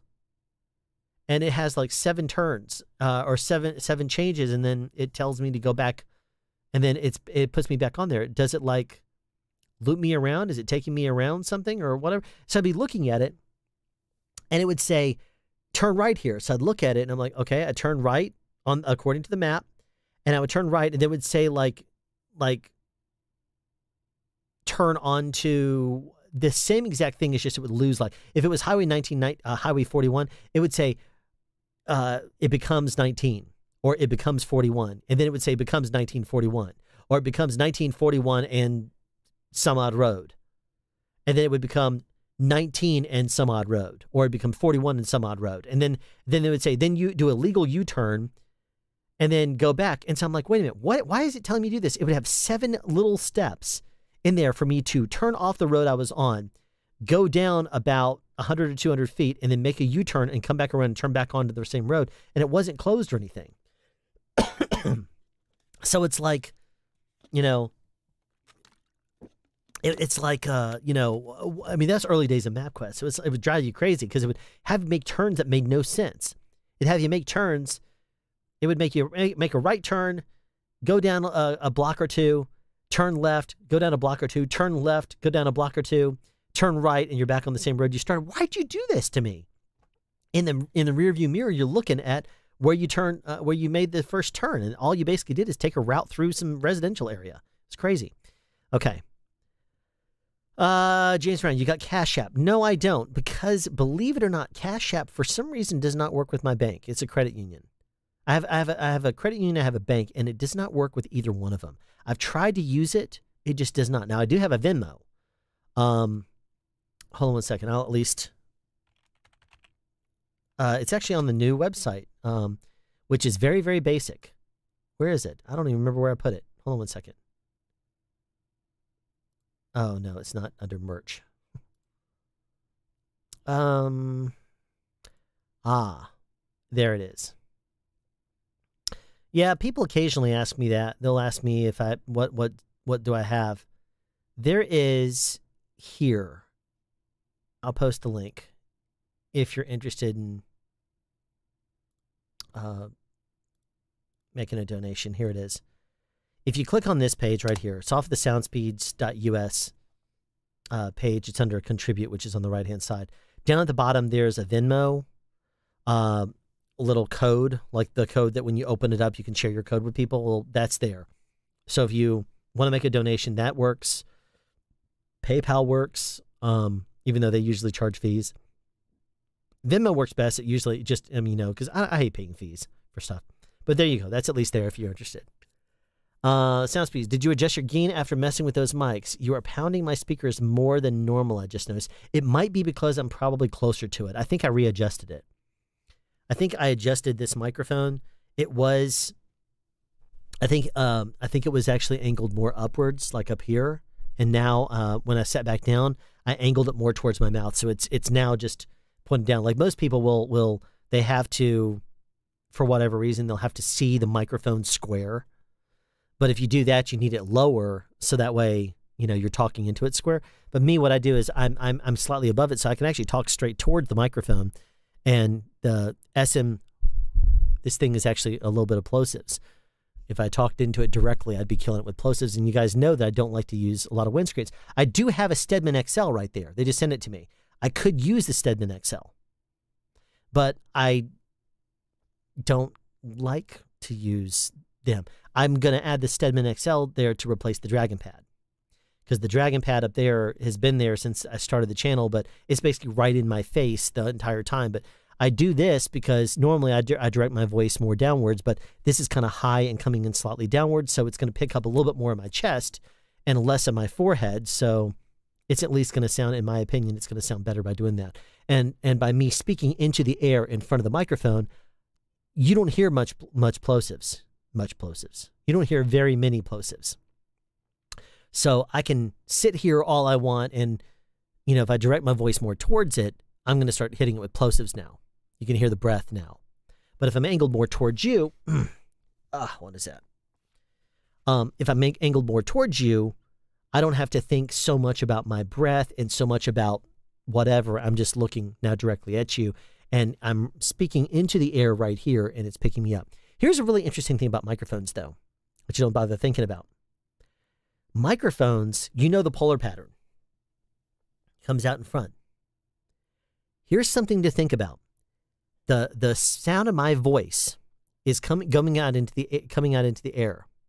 But if I were to direct my voice at this microphone now, it's going to sound slightly different than it would be if I were doing this, ever so slightly. I usually advocate for not using a pop filter unless you really have to. I'm right now speaking where it is slightly off axis to me. It is this close to my mouth. I'm touching the microphone. But you can see I'm still angled almost directly at it. It's very present. If I angle more towards you this way, I have to back up a little bit so that way my voice is more in front of the same area. If I were to blow a bubble with a bubble gum ball, for example, if I blew up a bubble with bubble gum, that is what I want the microphone to always be able to point towards. The pattern of this microphone right now is angled directly this direction. And if I were blowing a bubble and turn my head around, I want my voice to be in the same spot. So if I turn this way or if I turn this way, I want my voice to be in more or less the same exact spot. Now, if I turn directly towards the microphone, this microphone is no longer hearing past my voice, hearing my voice on the other side of that. It is now stopped by my head, because right now if you look at the pattern of this microphone, I am only on the left-hand side of this. This whole side of the microphone is completely unused. Okay, that pattern, that entire lobe, I'm filling it up in front of it, and so it's filling up mainly the front area here, and it's not picking up way over here. But I'll show you this. If I were now angle it, because it's hearing my voice right here in the air, but there's a lot of air to it. It's hearing past that part too. And if I were to go from here to angle directly toward the microphone, it will fatten up a little bit, mainly because it is hearing no longer past my voice. It is now hearing my voice directly. It is now stopped. It's not hearing background noise. It's not hearing the air behind me. It is now, boom, it is now picking up an area not like this and all of that. It is now picking up this area here. Because that pattern stops at my face, it's going to sound different. Now, that's not to say that if I want to, I can cheat it a little bit.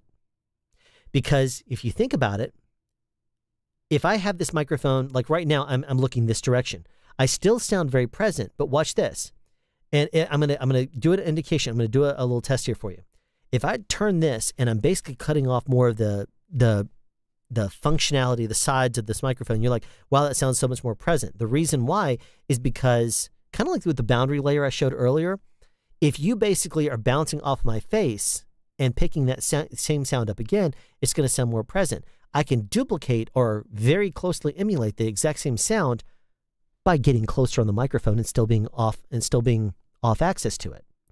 So if I can actually find the point where it sounds about the same by going kind of still off of it. I'm not using the pop filter and I'm still speaking past it, but I am right now sounding a little bit more like I do at this position. It's still a little bit of a fidelity change because remember, your mids and highs of your voice are directional.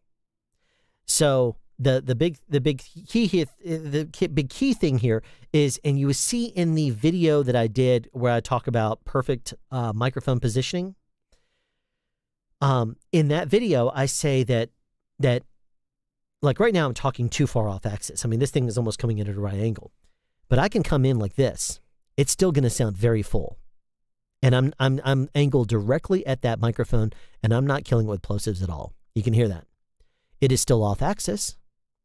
Pesky porcupines, what is it?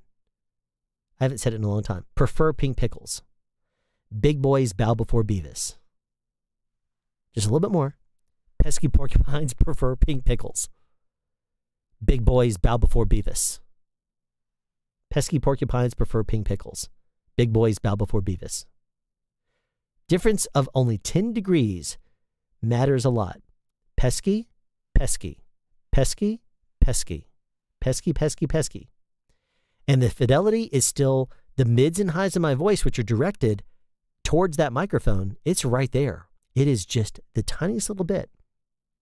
Tiniest little bitty bit off. And that little bit of change, you know, as long as you're angled more or less towards your microphone, which here's another trick. I'll show you just another real quick trick. If you want to make it where you're pointed more directly at your microphone and you like that face sound, now I'm off axis. You want that full face type sound? Check this out. I'm going to go above me. If I were a voiceover artist, for example, I could be reading my copy right there, and it would still be, my voice is still going straight across this thing. Pesky porcupines prefer pink pickles. Big boys bow before Beavis. And I probably didn't position that exactly right. Let's go up a little bit. And then we'll go down a little bit more. So it's slightly overhead miking. But right now, you hear how full that sounds? Pesky porcupines prefer pink pickles. I'm probably still could adjust it a little bit better. But I could read copy. I could do whatever I wanted to. Now, this would be not the shock mount I would use because a lot of people will use that big, huge windscreen in front of it. But this is just giving you an idea. Proof of concept. You could take this exact same microphone array and turn it sideways. And so that way it would be coming in here and it would not be in my face nearly as much. That's if you want this close type sound. So it's right here on my face. I'm talking right toward this microphone now. Pesky porcupines prefer pink pickles. Big boys bow before Beavis. And if I'm only about 10 degrees off right here and I were to angle my voice ever so slightly upwards, pesky porcupines prefer pink pickles. Pesky porcupines prefer pink pickles. Pesky porcupines prefer pink pickles. Pesky porcupines prefer pink pickles. Very slight differences.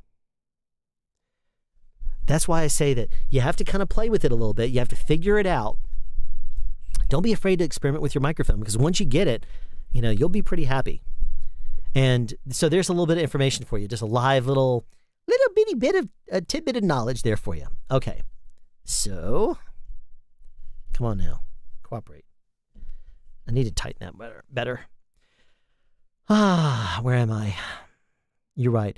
Sly should have done it with the Three Seashells movie, The Demolition Man. I love Demolition Man. Limited version, especially because it's the Mexican version. Ooh. I used MapQuest too.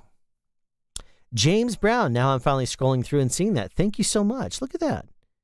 My bad. Hopefully this works. That's great. Thank you so much for the super chat. Appreciate that very much. I like it when you look at me. You are a sick man, Gerg. Very sick man. That takes some people a while to learn that mic technique. Yeah, it does. Got to go. Take care. Thanks for everything, Gracias. Okay. Thanks for coming in, Andres. I'm sure you're not here anymore. Take care. Awesome. I was doing that with my gauge ECM 887 as well. As that was in my old space. Okay. Everything's labeled t-shirt on your Teespring. What am I supposed to do? I mean, I don't. Where is it? Let me go. It's all labeled as t-shirt. I have a t-shirt. I have long. You're right. Everything is labeled as t-shirt. Oh, man. What a fail. There's a pillow that's a t-shirt. Oh, you can see I haven't actually done a whole lot with this merch. It says below what it is. Everything is labeled t-shirt. Jeez, I've never noticed that. That's brilliant. I'm such a genius. Oh, it's awesome. Thanks for pointing that out. I'm going to actually, oh, geez, this is so much louder now. I got to turn that down. I was extreme. My ears were very, very cold when I first came up here. So, let me tell you about the Teespring real quick. I set this thing up, not realizing that you had to have 10,000 subscribers, I think it is, in order to add a merchandise link to your YouTube videos. And so I did this, set it up one night. It took me like 2 hours to set everything up because by default, it wants you to charge like $24 for a shirt. And I looked at that and I said, no.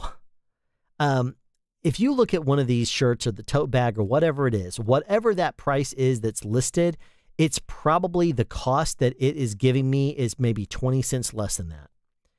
If I were to go up here, click login, and hit login. Oops. Let me see. There's been a total of 5 products ever ordered. 5 products total sold.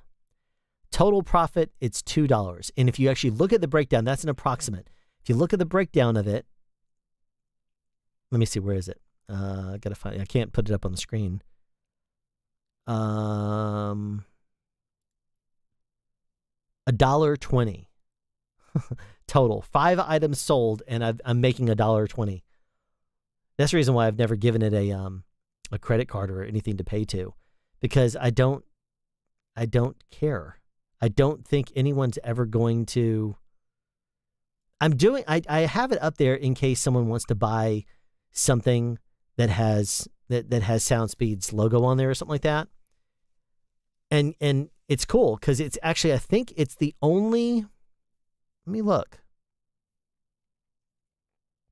No, I didn't use the registered. Oh yeah, I did. It is the registered logo on the t-shirt tote bag. You can actually see that the SoundSpeed's logo is registered. It's a registered trademark here in America. And so it has a circle R on it. You can't see it on all the other things because the other shirts are black, but I think if you changed one of them, let me check if you change it to red or you change it to one of the other colors. But I had to go through manually and tell every single one of these things by default. Yeah, it does have the registered logo on all of it. I use the registered logo for SoundSpeeds. So if you buy a shirt that's not black, you'll see the circle R on it. But it's the only place I use that is on the Teespring. I don't use it, the circle register. Oh, I use it on the website too. I see that. But I don't use the circle R on my YouTube videos. I don't do it on the podcast. It's not. If you don't go to my website, if you don't go to the merchandise link, then you will never know that it's a registered trademark. Unless you do a search for SoundSpeeds and it's a registered trademark. Yeah, but that's a total, that's basically, it shows you that I'm about more, if you want to actually support me by wearing my logo someplace on a piece of merch, I'm not going to charge you for it. I think it was like a shirt was something like, it says your exact cost is $14.71. What would you like to price it as? $24.99? I'm like, no. If it's $14.71, call it $15. I don't like the whole $14.99 because I know why you do that. I know why they do that is because they don't want to have to put it up to 15, because the idea is if it rolls over to the next dollar amount, then someone might say $15, but it sounds better to say $14 and change. Give me a break. It's like, people will, if you want to buy a shirt or whatever else, it's because, you're wanting to support me by wearing the logo. I'm not going to put the Teespring up there and jack up the price because I'm trying to make money off of that. I know Mr. Beast sells his stuff at a pretty decent markup. I know a lot of people, PewDiePie would, a lot of people who have merchandise up there. I'm not going to name the others. Some people that do, but I'm not one of those people. I would think that if you want to buy merch, that's great. It supports me by the fact that you're wearing the logo. So I'm not going to, kill you with a jacked up fee just so I can make $12 off of a shirt. Everything is labeled as t-shirt. Yeah. T-shirt, coffee mug. T-shirt, coffee mug. Hashtag profit. Yeah, sure. I can't wait to drink out of a t-shirt. Yep. Well, you would have that luxury. So, most humble thing I've heard all week. Well, thank you. But I kind of just, I'm like I've said so many times before, I'm an oddball. It's one of the reasons why I don't ask for likes, shares, subscribes, donations. I don't ask for that stuff because the way I look at that is, if you've seen a video of mine and you think you want to see another one because it helped you out or something like that, and if you want to subscribe, cool. It really irritates me when I watch a video. I don't know who this person is. I've never seen this person before. But I click on their video because it was recommended to me at 3 in the morning by YouTube's algorithm. I'm like, sure, I'll go ahead and do that. And it starts off with, imagine, you're watching this video. Hey guys, thanks for watching my channel. I really appreciate you coming here. And before we get going on our topic here, do me a favor, please, and hit the like button over there, because it really helps me out and becomes, it's something that really helps my channel, because it shows that my channel is getting engagement, and it shows that people are interested in what I'm talking about and they like it. So if you like the video, please hit the like button. And if you want to help me out, please do the same thing. Also, if you have social media, please feel free to share this on your social media platforms that you're a member of. If you're a member of MySpace or Facebook, please by all means share. I would love to actually see that out there. And another thing is that I am on social media, so feel free to find me on the social media, because I would love to have to meet some of you and to see some of your questions here. And also keep in mind that I have different donation ways, so you can donate to me as well. So now that I've said this, like, share, and don't forget to subscribe, because that's something that you can see a lot more of my wonderful videos here. And so let's get into our topic, but first our intro, and then it does a 30-second long intro. Blah, blah, blah, blah, blah, do, do, do, do, do, do, do, do, do, and it has all this whatever garbage. And it comes back, hey, welcome back. Thanks for coming and watching my video here. Don't forget to like, share, subscribe, and donate, because it really helps me out a whole lot. And then they do the whole thing again. And then finally they say, well, without further delay, let's get into our video. You look at it, and it's been 2 minutes. That drives me crazy. I said from the very beginning, when I was watching, I went through YouTube, and I said, what are the things I like about channels, and what are the things I don't like about channels? And when I watched channels, I went through and I said, what do I like? What do I not like? And I dialed in very quickly on not liking intros. I've been an editor for years. I've been an editor since the linear editing days in the 1920s. In the 1990s, I edited on 2 VCRs going back and forth with a edit controller. did symbol edits, insert edits. I'd punch in, punch out. I'd do audio, split edits, all the kind of stuff that you're familiar with. But I would do that not on a computer. I would do that in on a tape-based system, and I did all that back then. But I looked at these and I said, you know what? If I'm trying to provide information to people, just me personally, I know how it helps. I know how it helps people. I don't look down on anyone for actually asking for like, share, subscribes, and donations. Personally, it's not my thing. But and I do understand how it benefits you. I certainly understand that it benefits everybody. And so I have it in my outro voiceover, you know, if you want to, you know, subscribe, but that's it. My mentality has always been that if you have a desire to do something, I'd rather you do it out of your own interest and out of the goodness of your own heart. If it's, you know, wanting to share or something like that, because there's an interest in it, not because I tell you to. So that's just always been my thoughts. Stephen Graham, an expert at that. I don't know. I don't know who that is. Haha, a comment like, comment, subscribe, blah, blah. 1-2 minutes later. Yeah, that happens a lot. That's the reason the video got in your recommendations, though. It works. Agree, though. It needs to be restrained. And you know what? Reaper Blog, first of all, thanks for showing up here. It's great to see you. I understand that it works. You know, but there's been times that I've subscribed to a channel and then I've said, yeah, that's cool. I'm going to subscribe to this channel. And because that was a really entertaining video. And then I watch another one of their videos. I'm like, oh, that was not very good. I watch another one of their videos. It's not very good. Unsubscribe. They can tell me to like, share, subscribe, whatever. I'll do that if it's a video I like, but I'll do that, you know, even if you don't tell me to. Quite often, the channels I go to, like Reaper Blog, when I go to your channel and watch your videos, as soon as I hit it and the videos come up, it's not even started playing yet, and I've already hit the like button because I like your channel. There are channels like that as soon as I go to, if I watch one of Curtis Judd's videos, instant hit on the like button. If I watch one of Podcastage's, instant hit on the like button. It's because I like the people and because I understand it helps out. They don't have to tell me. I'm going to do it automatically. But that's also because I understand the way the whole algorithm works and how it benefits and that kind of stuff. But if you notice, Bandrew doesn't do a big intro anymore. He used to do, he used to start off by saying, oh my gosh, it's a $13 microphone. Will it sound any good? And then it would do his and it would have his logo up there for, what was it? 6-second long intro where you saw it kind of podcasters, and it came up and podcasters, and he would start off, greetings Earthlings, and he would start off his video. But if you notice, I was talking to him about it, and he decided to run a test to see if he streamlined it and went straight from his little intro directly into it. Did he like that better? And he actually liked it better for his channel.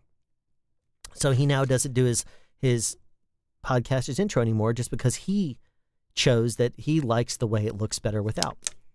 But if you watch my videos, usually my formula is I start off saying the name of the channel because it means something to me in the world of film where we say sounds, I say sound speeds, which means I'm ready. I'm on. And then after that, I usually, the first thing I'll say is if you're a boom operator or if you're a voiceover person or if you're a podcaster, I will say in that opening phrase right after sound speeds to whom this video applies.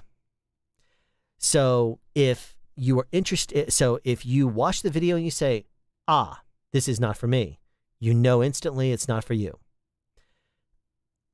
But if you're there for watching any and all of my videos, then maybe you might like it. That's the reason why I do what I do, the way I do it. So if you are interested at all, there you go. You have that ability to watch the first few seconds and you'll determine if that video would apply to you. If you want to watch it, by all means, I would love to have you watch it. But you'll know in the opening phrase, which also sets up the technique. It will say, If you're a boom operator, then pay close attention to this video, because I'm going to show you a technique that you can use that will really help spare your shoulders.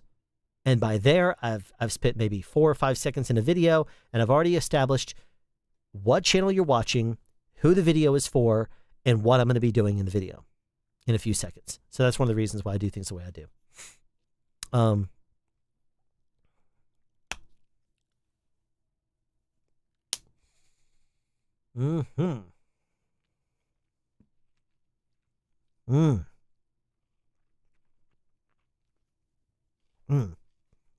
Love that Zip Fizz.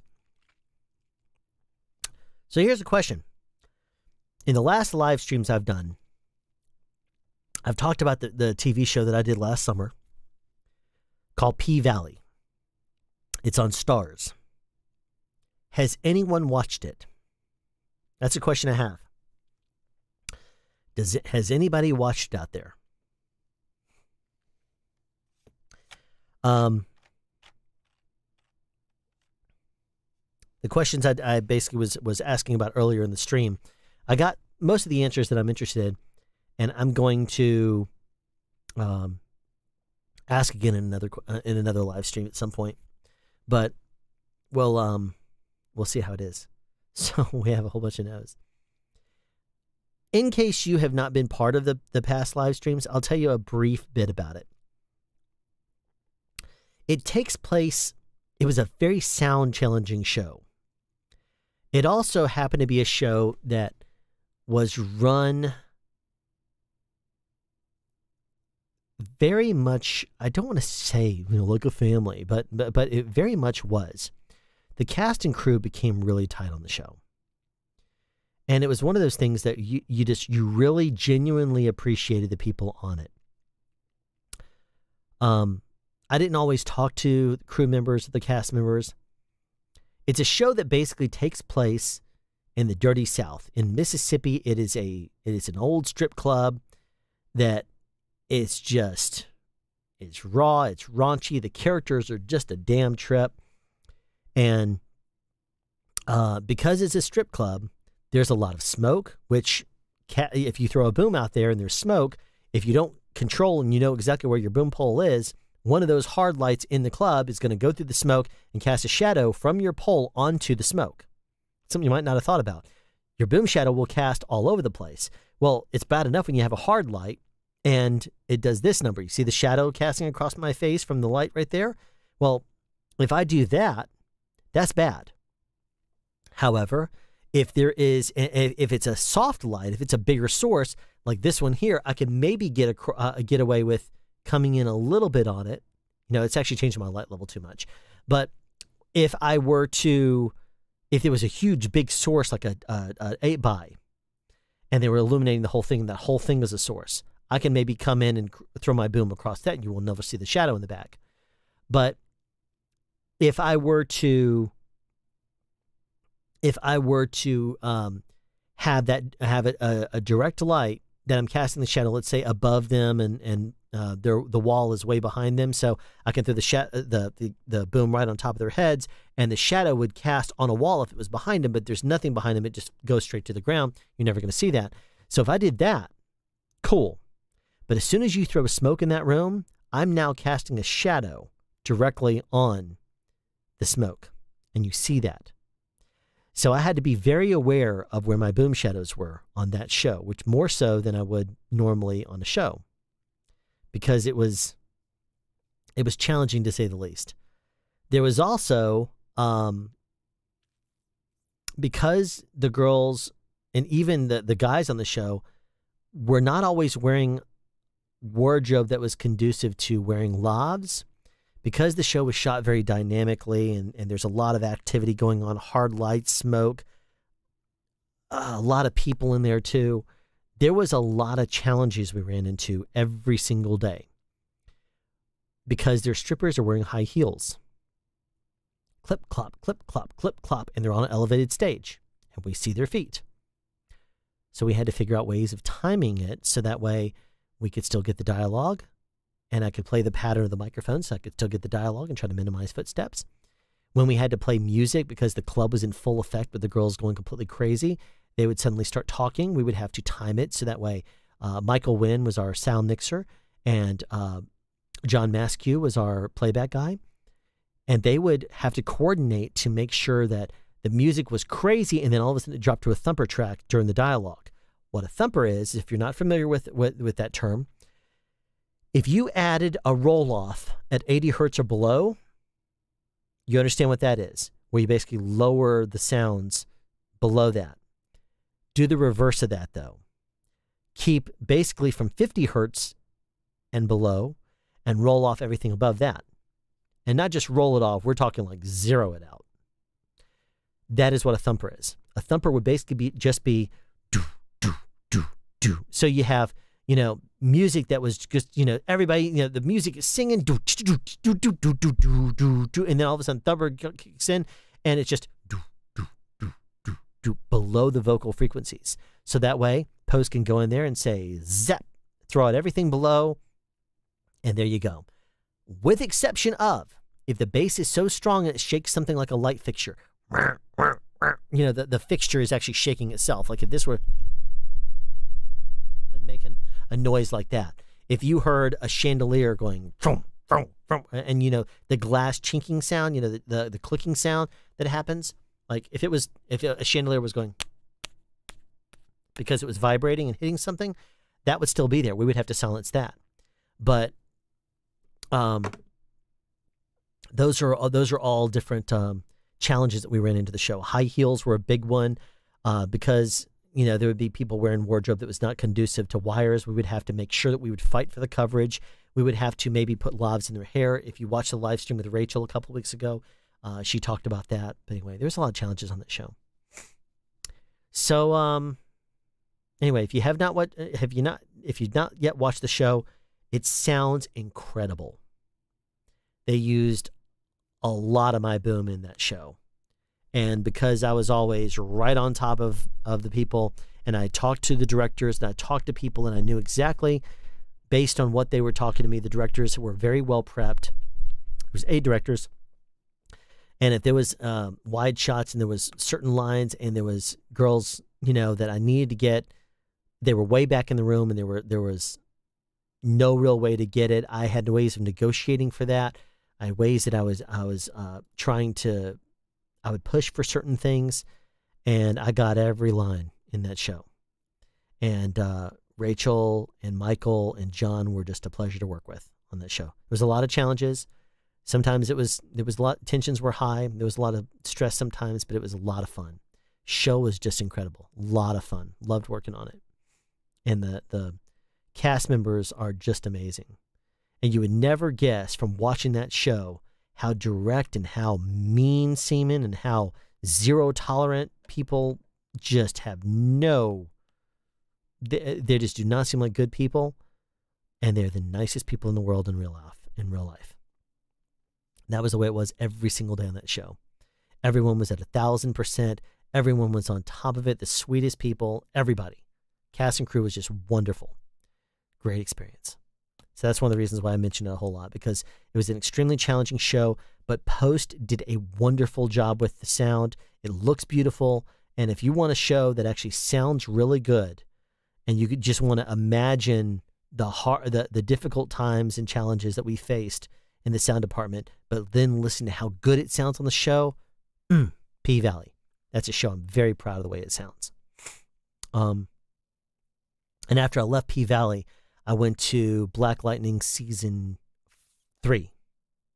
Yes, Black Lightning Season 3, and I picked up Episode 2, and I went through Episode 16 to the very end. And that's a show that sounds really good, too. They've already aired all of those. P-Valley just started airing one per Sunday, and we have Episode 3 coming up this upcoming Sunday. So there you go. That's basically everything. We haven't had any questions or anybody saying anything for quite a while, so I guess I'll go ahead and call it there. We've been on for 3 hours, 13 minutes, and 45 seconds as of now, so thank you so much for tuning in. Thank you so much to James Brown and to Timothy Thompson for the Super Chats. I very much appreciate that. It is highly appreciated. And, appreciate you hanging out with me, and I will, at the request of people that have watched this streams in the past, there's sometimes people that have not been able to tune in for the entire thing, or they missed the beginning, or they missed the end because they had to go to sleep, or they might have had to go to work, or they might be at work now, depending on where they are in the world. I'm going to start leaving my live streams up for probably 3 days. And that way, if you're interested in watching it, you can watch it, and then it will disappear after about 3 days or so. So keep that in mind. Make sure you watch it within the first few hours. And I'll probably try to do another live stream again in the next few days, maybe next week, something like that. So if you have any questions, feel free to ask, and there you go. But thank you so much for tuning in and for watching and hanging out. I know many of you guys are probably extremely tired, but I really appreciate you coming and hanging out with me. So y'all take care, and I will see you next time.